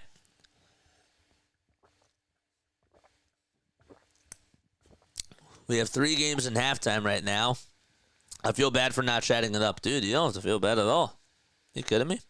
Don't feel bad at all. I'm happy that you're here. You know? Grimes kicks it out over to Doughton. Doughton over to Council for a tray. No. Andre Drummond, another offensive rebound. Gives it back over to Quentin Grimes. Another three-pointer by Quentin. And that's short. And finally, Toronto puts an end to the madness. I'm not familiar with the NBA. Well, you're not really missing much here. A little layup inside by the Raptors. They can't get it. Second time, though, it's up and in. I think Andre Drummond tipped it back up and in. Thank you so much, Andre Drummond. We appreciate that. Didn't like when he did that for like 4 straight games a couple of weeks ago, but that actually is pretty helpful here, not going to lie. Oubre with a layup inside. Castleton comes up with a miss. 38 points off the bench for the Raptors and just 19 for Philadelphia. Little ping pong ball gets passed around and goes off the hands of Andre Drummond. And out of bounds, Toronto ball. 4:36 left to be played. Not as familiar with the NBA. Yeah, dude, you're not really missing much here with how things have gone. I'll be completely honest with you. I'll talk a little bit more about it during a timeout. 4 minutes and 30 seconds left in the third quarter, and we have another whistle called. A lot of whistles, man. A lot of stop and go, and it's not, to be honest with you, it's a totally different product. The three-point shots have been nice, but there's a lot of things that have changed about the game. There's been a lot of flopping now. They don't play as much defense as they used to. It's a different game, dude. Grimes gives it up over to Adembona, who goes up inside, and a foul is called. But watching the Sixers, the way that they played last year during the regular season, watching Joel Embiid, it was like watching Shohei Ohtani just take on over the league, and it was so enjoyable. Even if you weren't a Sixers fan, just watching him play on a night-to-night basis last year, it seems like it was eons ago. But that guy just was a one-man wrecking crew. He was. I got to see him put up 70 points last year. That's when he was so dominant. And now we don't even know if he's ever going to be the same. And it sucks. It really does suck. First foul shot by Bona, he knocks it down. That's part of the reason why the Sixers are in this hole. It's because this guy just can't stay healthy. Foul shot number 2 is up and in by Adembona. Doesn't usually make both of his free throws, but he makes it there. A drive inside that's stolen away by Jeff Doughton Jr. Doughton on the top of the perimeter, dumps it off over to Ricky Council the fourth. Council to Doughton at the top of the key. Oubre wants to dance over to his defender. He's on the perimeter, dribbles with the right hand, kicks it out to Council, and the Council with a wide-open three-pointer. In and out it goes. That was on the far corner, just could not hit the three. Here's another three-pointer by Toronto, and they can't get it. That was Orlando Robinson, who lost the ball. Oubre goes downhill, and it's now a 10-point ball game. 3:45 left. Timeout taken by Darko Rajakovic. And with 3:45 left in the third quarter, we will be back in just a little bit. I don't like this. I don't like this. If Nick Nurse puts in Quentin Grimes and plays him a lot during the fourth quarter, and they win this game, you're going to hear an all-time rant again from JJ. Grimes in 21 minutes has 24 points.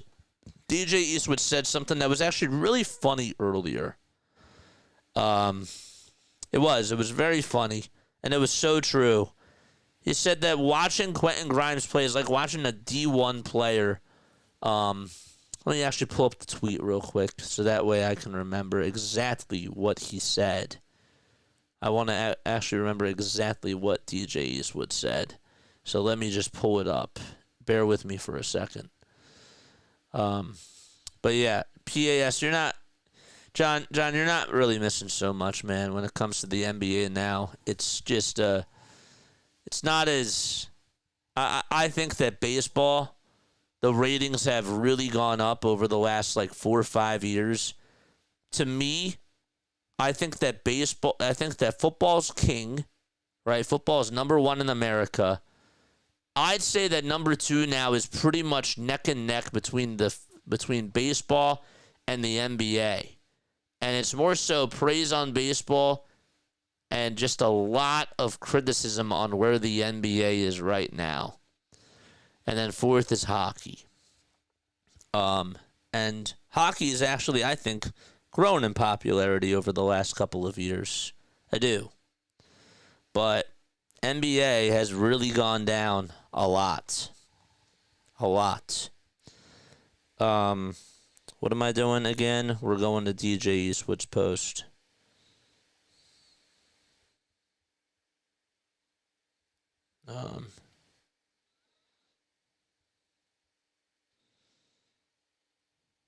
TJ Eastwood.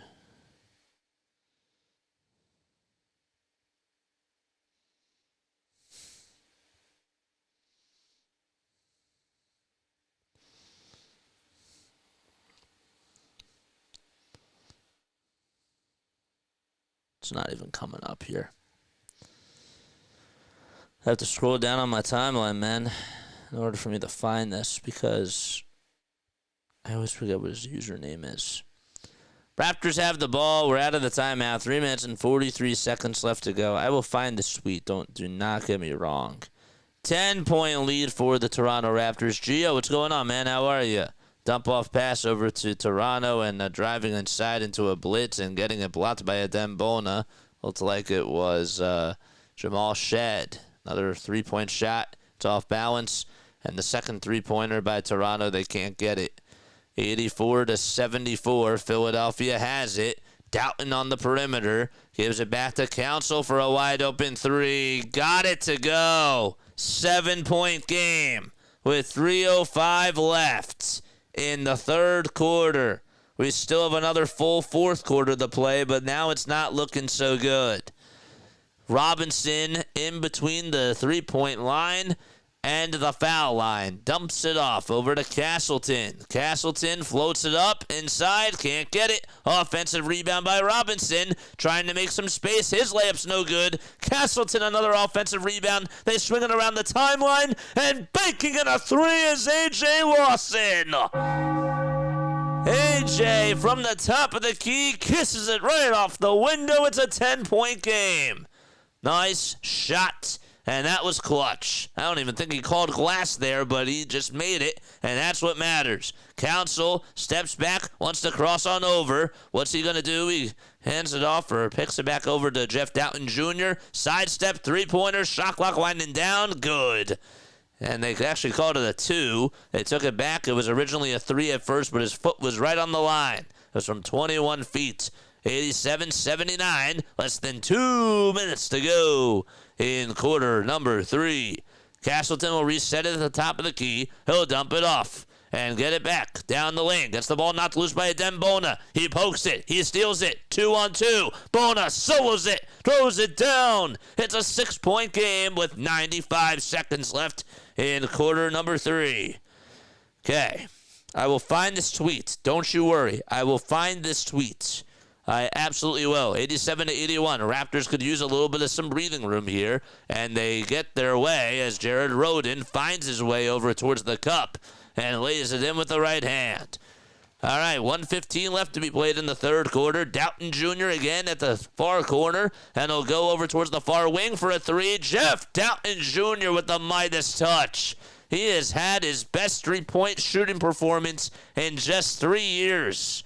Seriously, this is the best that he's played as a Philadelphia 76er. He has never made 3 threes as a Sixer until today when it doesn't really matter. 89-84. Ball goes into bounds. Raptors throw it off the knees of Jeff Doughton Jr. It's getting interesting. Yeah, we don't like it. We need the Philadelphia 70 Tankers to lose. Gotta get that draft pick. Oh, yeah, yeah. Ay. It's only where is it? 89-84, a drive towards the rim by the Raptors. I mean, Adem Bona committed a foul there. They didn't even call it. 35 seconds left to go. It's getting dicey. It's getting wild. It's getting interesting. It's getting close. Doughton fizzling towards the rim. Another runner inside. Good. It's 89-86, and Jeff Doughton Jr., I think you're going to have to get him out of the game. 22-8, run by the Sixers over the last 6 minutes and 13 seconds. Council playing very good defense all over Jared Rhoden. 5 seconds separating the shot clock from the game clock. The ball goes out of bounds, and it's last touched by Council. 11 seconds to go, and 6 seconds on the shot clock. Got a drink right here. We're good. But thank you. Appreciate that. I'll read you the tweet that I finally found from Eastwood. That's so true about Quentin Grimes. 89-86, and they inbound it, and the ball gets thrown over towards the far side, and a shot clock violation is going to be called with 3.6 seconds left to go. They actually say it was a Raptors offensive team rebound. I don't know where they got that. 4.6 seconds left. Yeah, it's a shot clock turnover. That's what it is. 89-86. Edwards will inbound it to Council. Council for the tie. No, the air ball's hit. It goes out of bounds. And that'll wrap up quarter number 3. 89-86. The Sixers are getting back into this game. Do we want them to win or lose? Let's see what happens in the fourth quarter. So, DJ Eastwood, when we were talking about Quentin Grimes earlier for the Philadelphia 76ers, this is what he said. He said, Quentin Grimes trying in this game is like when a D1 player shows up to the park. Calm down, bro. It's not that serious. It's not halftime. Sixers are down by 3.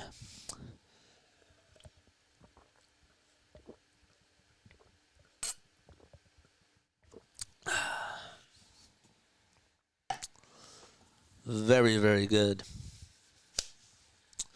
All right, letter grades on that third quarter. Give me a letter grade. We want it to be low. We want it to be low if you guys think that the Philadelphia 76ers did a bad job. If they did a good job in that quarter and you give them a higher grade, that's bad. Jane says Phillies. Phillies, Phillies, Phillies. Your Rockets are leading the Suns at halftime. Your Rockets have to win these games, too. Oh, the Jazz. That was the other game that we were focusing on. The Jazz are losing to the Grizzlies. That's not good. We want the Jazz to win. 96 more subscribers, baby. Until we get to 5,000. Houston Dave says B+. I don't like the sound of that. I don't like the sound of that. That was a B+ third quarter. That was really bad. 31-20, they outscored Toronto. And we do not want that. It's not good. You take Quentin Grimes out, and Jeff Doughton Jr. is heating up. I'd rather have Doughton Jr. out there, though, than Quentin Grimes, to be honest with you. This is not good. And we have to root against the players, man. We need what's best for the organization is to lose. By the way, the Celtics tied it against Oklahoma City. That game looks like it's wild.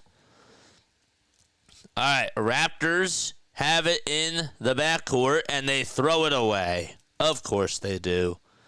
Sixers provide backcourt pressure. I don't know why, but it's going to be Philadelphia 76ers ball as Garrett Temple just threw it away and out of bounds.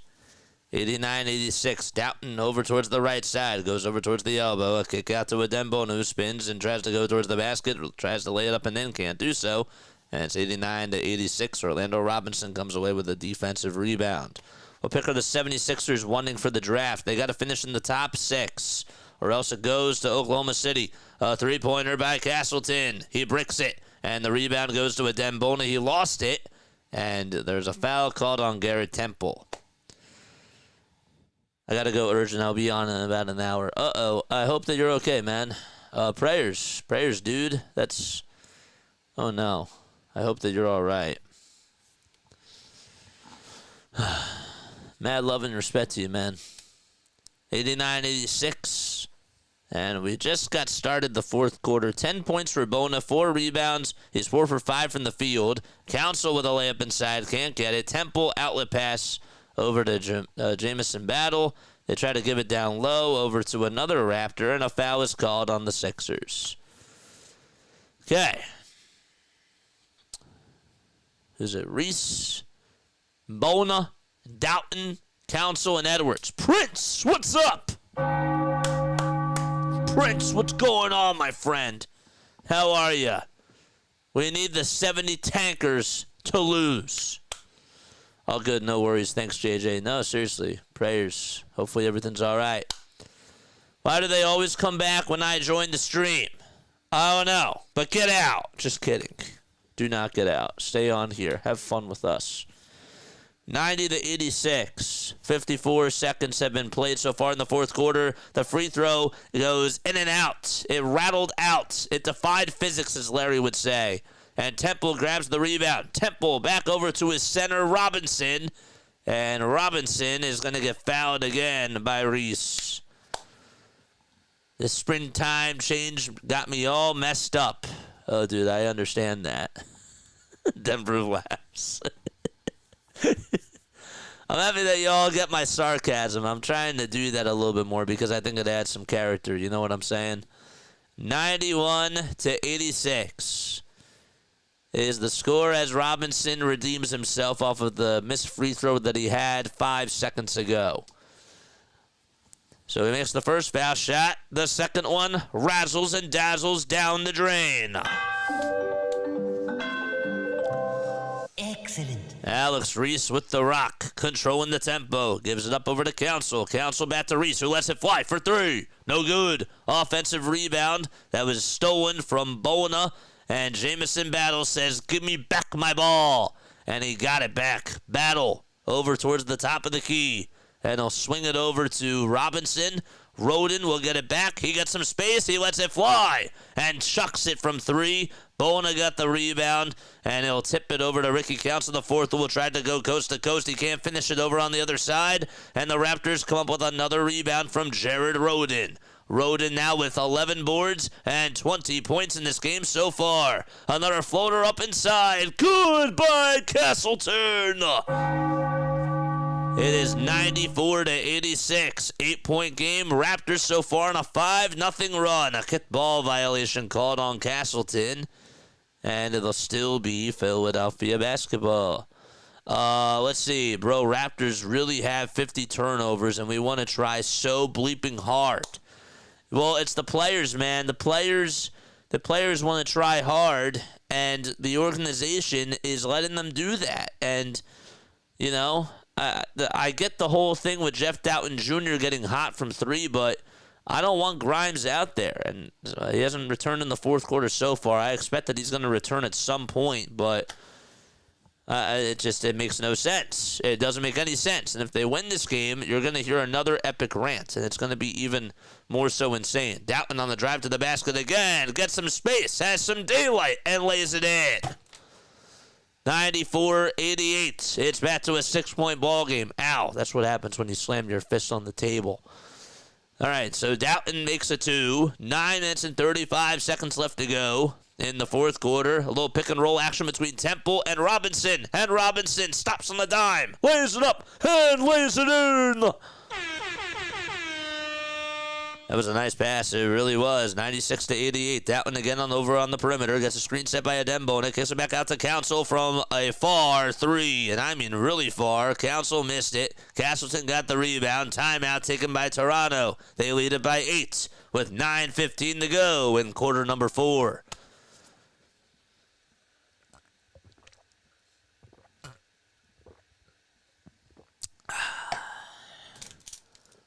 Okay. Let's take a look at some of these out-of-town scores. All right, so Boston is down by 2. They just started the fourth quarter. It's 92 to 90. Oklahoma City is up. We got the Clippers leading at 65 to 56. If you are new to the channel, make sure you guys hit the thumbs up button and hit the subscribe button as well. I would really, really appreciate that.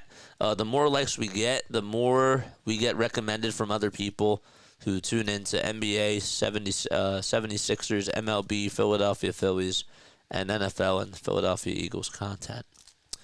So it's pretty cool. The Raptors are up by 8. The Grizzlies lead at 75 to 67 with 7 minutes left in the third quarter. The Houston Rockets have a 10-point lead. This third quarter just got started. What else is going on? The Charlotte Hornets are down by 6 to the Atlanta Hawks. That's not good. the Hawks need to lose for the Philadelphia 76ers if they want they want to gain some sort of advantage over Charlotte. And where's Portland in the mix? Portland is a better record than we do, so they're not really a threat to us now. So that's kind of nice. Oof. I'm not going to lie. I know that everybody wants Lakers-Boston as the finals matchup. I would actually take Oklahoma City versus Boston. I think that would be cool. But Cleveland versus Boston, or Cleveland versus LA would be absolutely sick. Seeing LeBron go up against his former team, a team that he won a title for and gave them their first championship in their city in like over 50 years, that storyline would be absolutely ridiculous.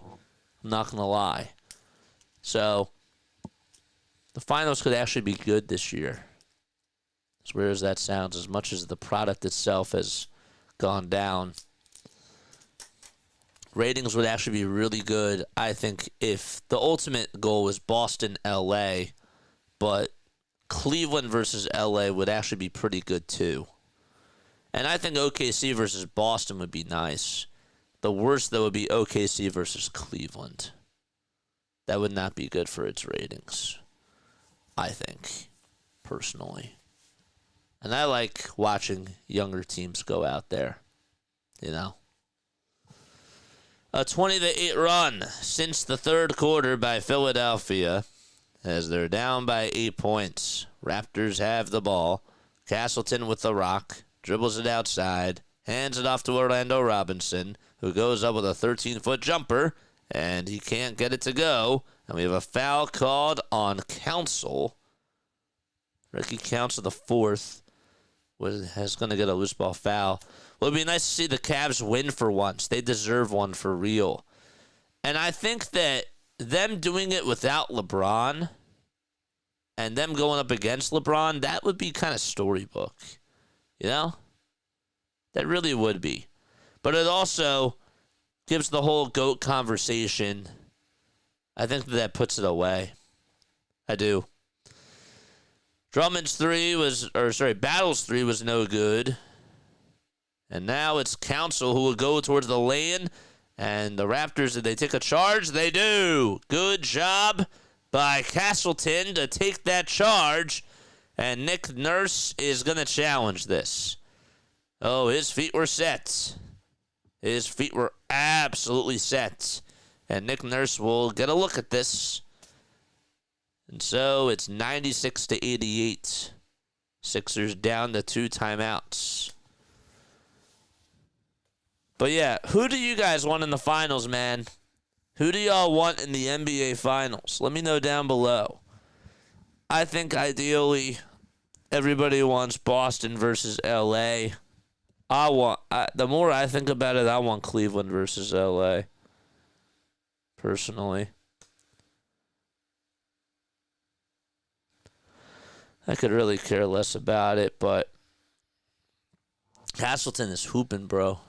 He is. I know I've been saying bro a little bit of time, but I'm a little bit more loose today.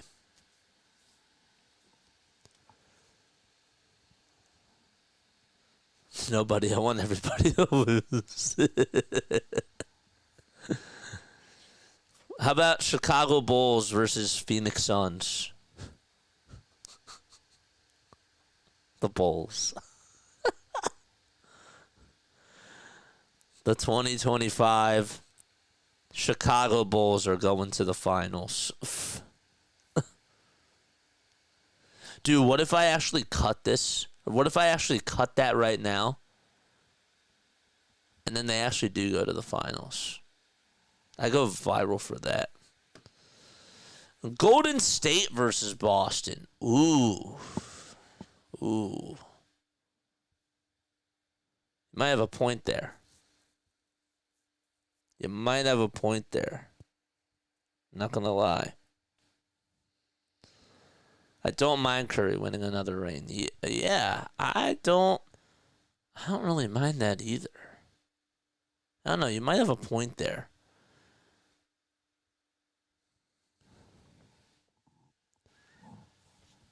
I just don't want the Knicks to do it. I'm sorry. If I have to see Knicks versus Lakers, ew. That's disgusting. That's really disgusting. Ew.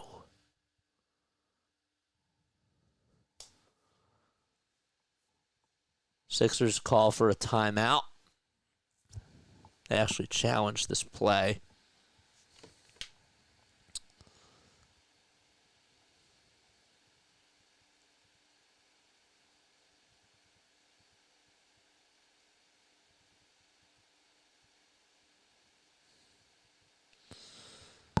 Challenge is successful.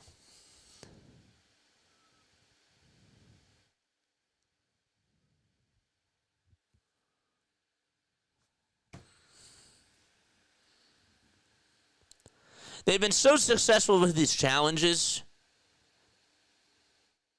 when the games don't matter. The head coach is still trying to win. The head coach is still trying to win, man. Rookie counsel gets called for a turnover. The coach is challenged. The call is overturned. Sixers retain their timeout. Son of a... Jeez Louise. Oh, my gosh. Thank you for subscribing to the channel. Whoever just subscribed, thank you so, so much. The ball gets stolen by Toronto. Here they come on a fast break. And Jared Rhoden makes a dunk. Thank you, Jared. It was Rhoden versus Butler. All right, so Jared Rhoden makes the 22 points for Rhoden. This guy's going to be a good player one day. All right, I see that they're losing. I hope that's a good thing in the big picture. John, stay on here. Do not change that dial. Do not change that channel. It's 98 to 88.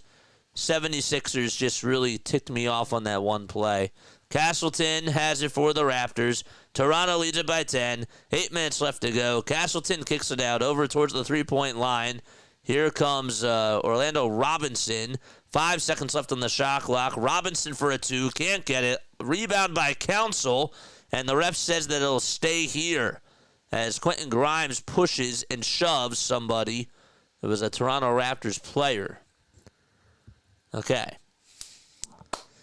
Yes, sir. Dude took a heater to the ribs. Jeez. I don't know who that was. Excuse me. The coach is acting like the coach in Moneyball. Yeah, I don't get it. Ticks me off. Another three-pointer by the Raptors. Yes! Jared Rhoden with another shot. 25 for Rhoden, a 12-2 run. Drummond for 3. It's off the mark. We love Andre Drummond when he shoots threes. It was clearly a Nick Nurse just had to put his imprints on that. Nice little pass down low over to the Raptors again. They'll reset it at the top of the key. Rhoden with a pass. Gets it back. Rhoden, another three-pointer. Oh, I needed a heat check there. It was no good. Castleton tries to get the rebound. He volleyball tips it, and it goes in the hands of Andre Drummond for Philadelphia. Grimes has it for the 76ers. He's been a shooting star today, for sure. Doughton goes down the lane. Floater inside. Good for the Sixers. And that makes it 101-90. We're not even halfway done the fourth quarter just yet, so fasten the seatbelts. Jeff Doughton Jr. just made an 8-foot floater. And that was just a nice shot by him. Raptors have the ball. 10 seconds left on the shot clock. They get it knocked loose and stolen by Doughton. Doughton over to Grimes. He's a wide receiver. He goes downhill and throws it down with two hands. It's 101-92. Sixers down by 9 now. Castleton floater inside. That's no good. And the rebound will belong to Toronto as it gets knocked out of bounds by Andre Drummond. I ain't going nowhere now. Lucy's asleep. It's raining, and I'm still here, baby. Everything's going right for Jeff Doughton Jr. It's funny how we had this guy for 5 freaking years, and yet he has his best game tonight as a 76er. It's just unbelievable. Where was this 5 years ago? Don't know. Wide open 3 by Robinson. Why would you take a 3 there? I don't even know. And the rebound belongs to Philadelphia again. Butler over at the top of the key. He'll reset it over to Grimes. Don't know why he's still out there, but he is. Doughton again at the top of the key. Wants to take a couple of jab steps. He crosses over. He goes down the lane. Gets a little pump fake. Floater again. Yes! Jeez Louise. Jeff Doughton Jr. with the best game as a 76er. 18 points and 3 assists in this game so far. Raptors with a 2. They'll actually count a foul on Jeff Doughton Jr., and so the Raptors will be shooting some foul shots at the line. Quentin Grimes, I just don't know how they're going to afford to keep this guy now with everybody that they have on the books for next year. But this guy is about to get his 5th game where he has scored 30 or more points in his last 2 weeks as a 76er. It's just ridiculous. First foul shot good. And the Sixers are going to have to try to find a way to sign him and keep him, but I don't see it happening. I don't. He should be the number 1 priority. I'll actually make him the priority over Yabusele. People might disagree with me on that, but I'd rather get another good guard. The second foul shot is good. Excellent. 103-94. Doughton playing at a very high level tonight. He has the ball. He goes over towards the baseline. A bounce pass to Drummond. They kick it out to Butler at the top of the key for the Sixers. Jared Butler in bright green neon shoes. He gives it back to Council. Ricky Council IV wants to dance. He goes towards the foul line. He spins. He turns. He puts up a 2. No good. Offensive rebound by Doughton. Another floater again. Yes! Jeff Doughton Jr. with now 8 straight points for the Sixers, and he gets high fives from his teammates. It's back to a 7-point game. Let's go, Toronto. Let's do it. Come on, man. 103-96, a layup by Toronto. They answer back with a 2 of their own. 5 minutes left in the fourth quarter, and what is going to come down probably towards the wire in a game that is just so close. 105-96. Doughton steps back, hits, and for 3, goes up with a shot, and finally is human.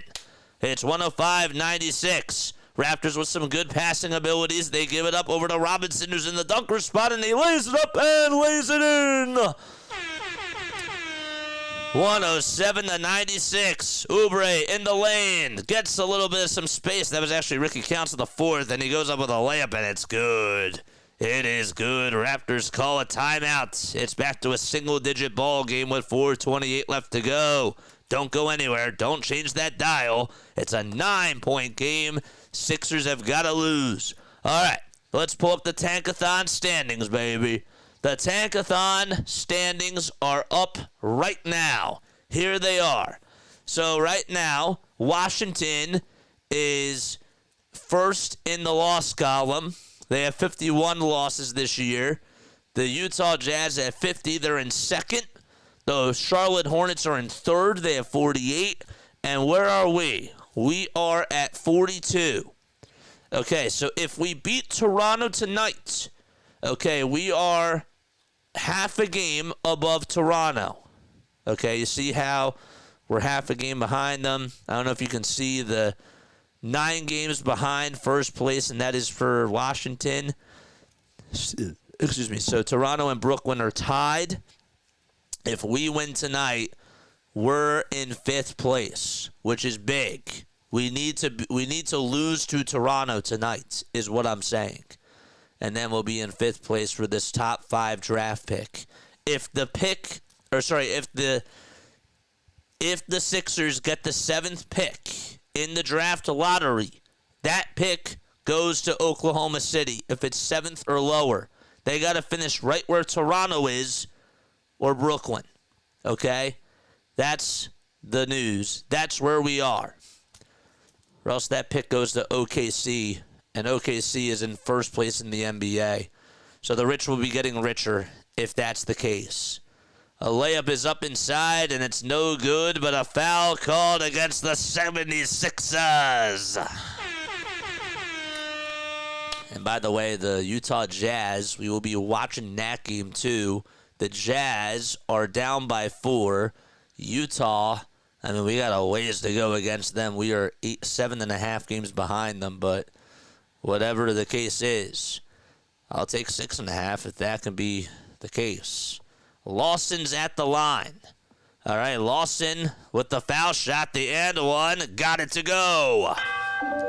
109 to 98. Excellent.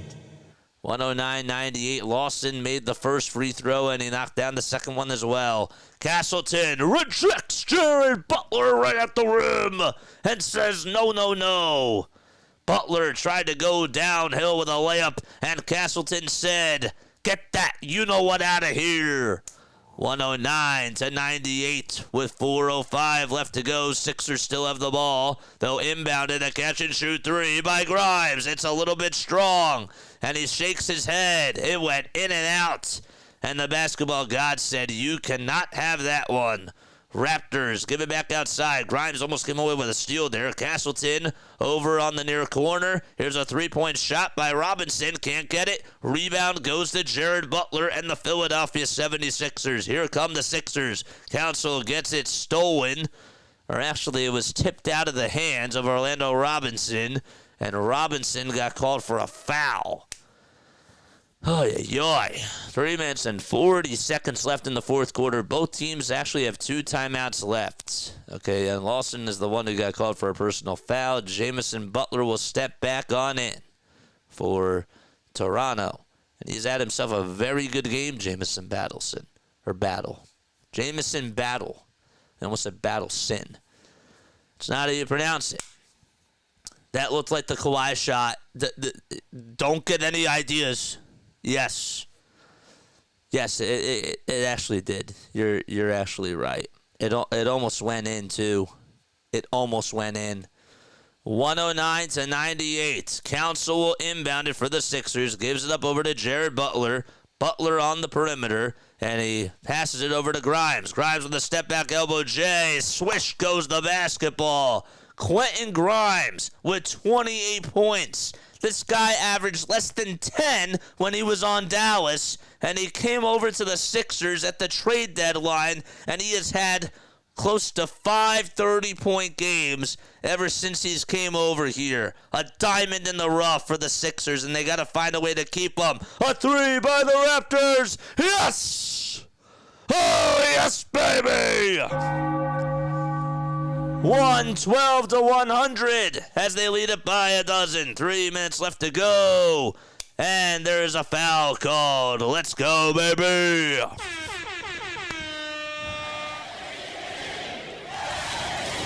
Let's go.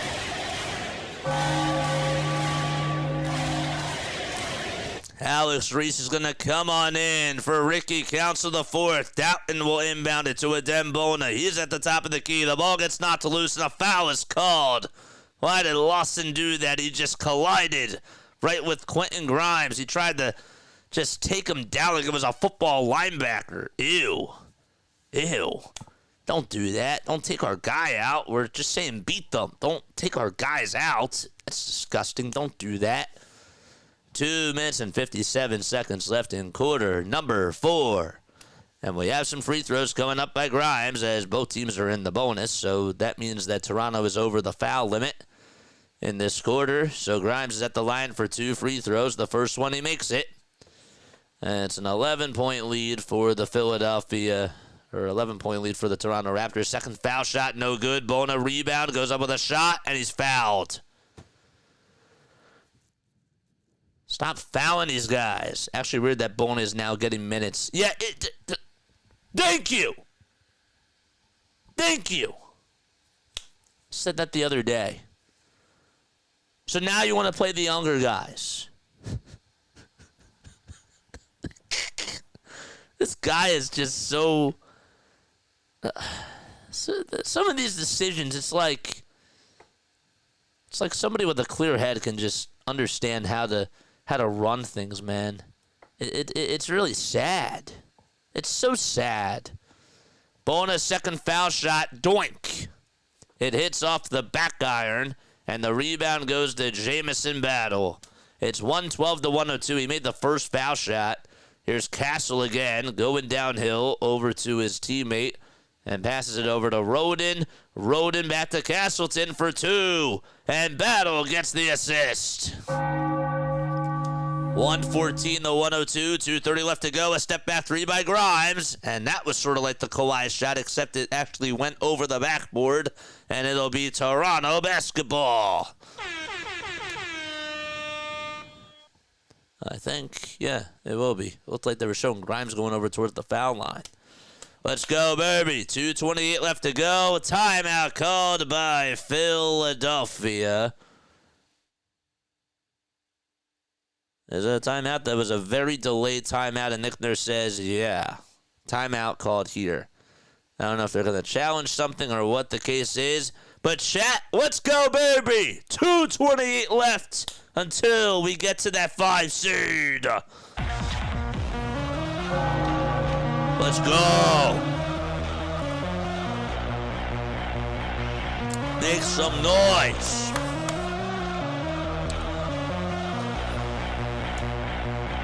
Turn that up.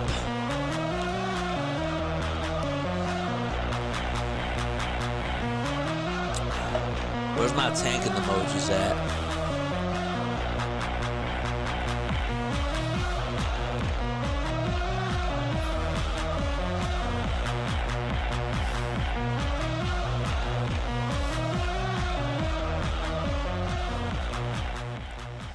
Let's lose, baby. There's my emojis. Those are the tanking emojis. The first emoji that you see is a tank, a 76er tank. Right here. These are the emojis that we are using. Along with Franklin the dog. That's the tank emoji. Yes. That's the 70 tankers, baby. Isn't that a beautiful emote? You got a tank in the middle of a 76ers logo. It's so beautiful. I didn't do it. I can't take credit for it. I can't do that. But I just thought that that's a really, really sick emote. Not going to lie. 114, 102. Raptors have the ball. They could put a dagger to this potentially if they could hit a 3 here. 2:10 left to go. All right, Garrett Temple with a step back 2 over Council. In and out it goes. Darn it. A Dembona rebound for the Sixers. 2 minutes left to go in quarter number 4. Doughton goes down the lane. Pump fakes, gives it back to Grimes. Don't leave him wide open. Grimes for a 3. No good. He missed it. Rebound goes to Castleton. Raptors in no particular hurry. I'm surprised he missed that shot. Here's a floater inside by Robinson. Good as gold. 14-point lead with 1:40 to go. Butler goes downhill for the Philadelphia 76ers. Lays it up, can't lay it in, and we have a foul called on Garrett Temple. Just had to commit a foul there. Ay, ay, ay.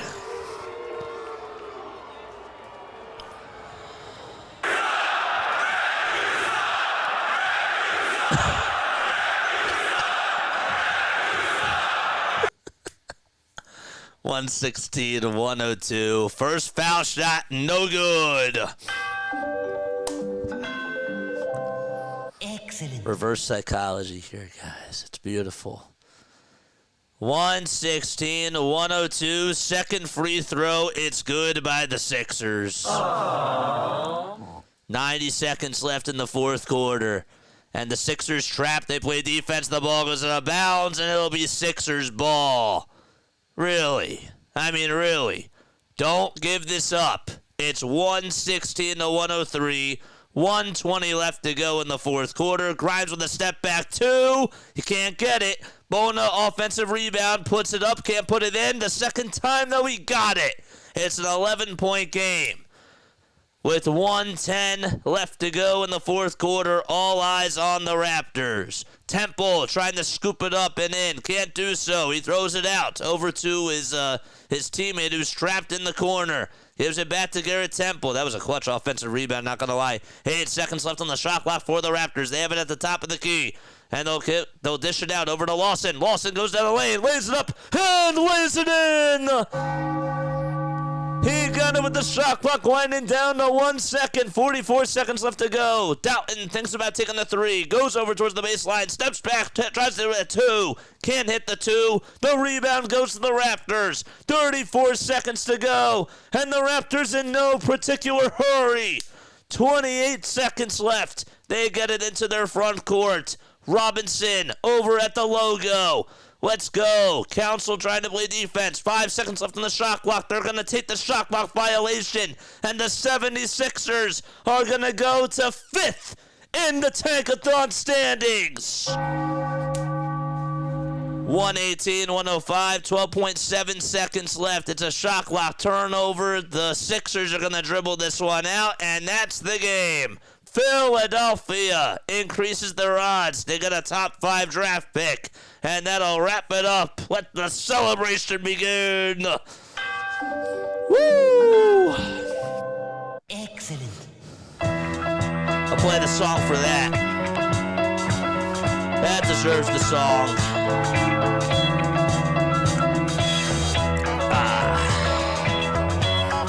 Beautiful.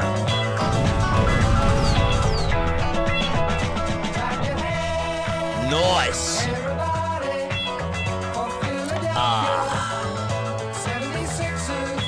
Where is it?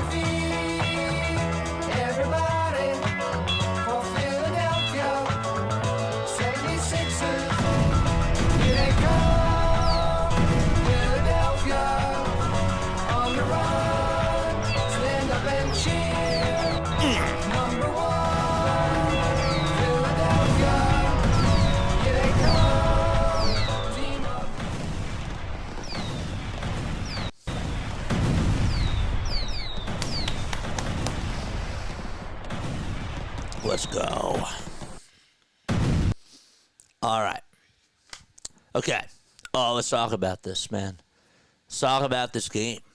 All right. Yes. Okay, we did our job. We did our job tonight. I got a little bit nervous. I'm telling you, we got to bench Quentin Grimes. Love the kid. Love what he can do. I want to keep him.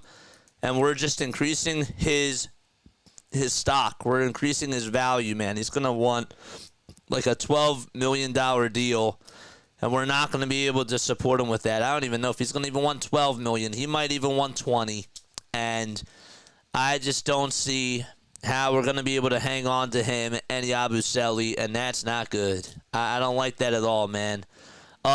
Give Jeff Doughton Jr. the max. I love that. Tonight's MVP.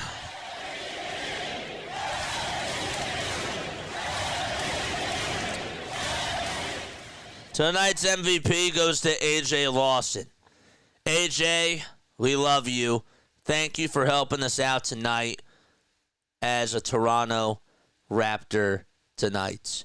Their bench, they had 2 guys that scored over 20 points tonight. They tried to lose this game, folks. They actually went to an 8-man rotation tonight, and they beat the 76ers. They are sad, man. They benched Brandon Ingram's hurt. They benched Scotty Barnes. They benched Emmanuel Quickly. They benched R.J. Barrett. They benched Chris Boucher. The only guys that they had out there tonight were Colin Castleton with 40 minutes and Jared Rhoden with 43 minutes. I mean, they just played like all of their bench guys, and yet they won. That's really sad how they're in the same boat as us, and they went to an 8-man rotation, and they still beat us tonight. They have got to be really disappointed in just the organization. I think that that's really funny. I think that that's sad. But regardless, dude, they had, like, A.J. Lawson averages 6.9 points per game. He had 28 points tonight. I mean, like, you cannot make this up. Orlando Robinson averages 4.7 points per game, and yet he looked like he was Brandon Ingram out there on steroids. 25 points and 12 rebounds. Him and Jared Rhoden were like Steph Curry and Draymond Green out there tonight. Or like maybe more like Russell Westbrook and Kevin Durant back in those days where you could just pencil them in as 25-point per game guys. Jared Rhoden's only averaging 5 points per game this year. So it's just unbelievable how we got that team to actually beat us tonight, and they have got to feel really bad. Masai Ujiri, who's their GM and president of basketball ops, is probably really pissed about that. So we did good. We did very good. Nick Nurse deserved flowers at the very end. He did. I got to give credit where credit is due. He played Ricky Council for a little bit of time. Lonnie Walker, I'm a little bit worried about him. I'm not gonna lie. I'm a little bit worried about Lonnie taking that hit to the floor. That was not good. That looked really scary. We don't want guys to get hurt. We just want the team to lose. We're not asking for guys to get hurt. That's different. Jared Butler, this guy's a baller. This guy has a chance to really make some good rotation minutes next year. He had 9 points. He had 8 assists. He is a passer, dude. He has some nice handles. He has some good playmaking ability. I think that this guy was just in a terrible system. I really do. I think he was in such a bad system that now he'll be able to flourish next year with Tyrese Maxey and Jared McCain at the 1 and 2. That hit was bad.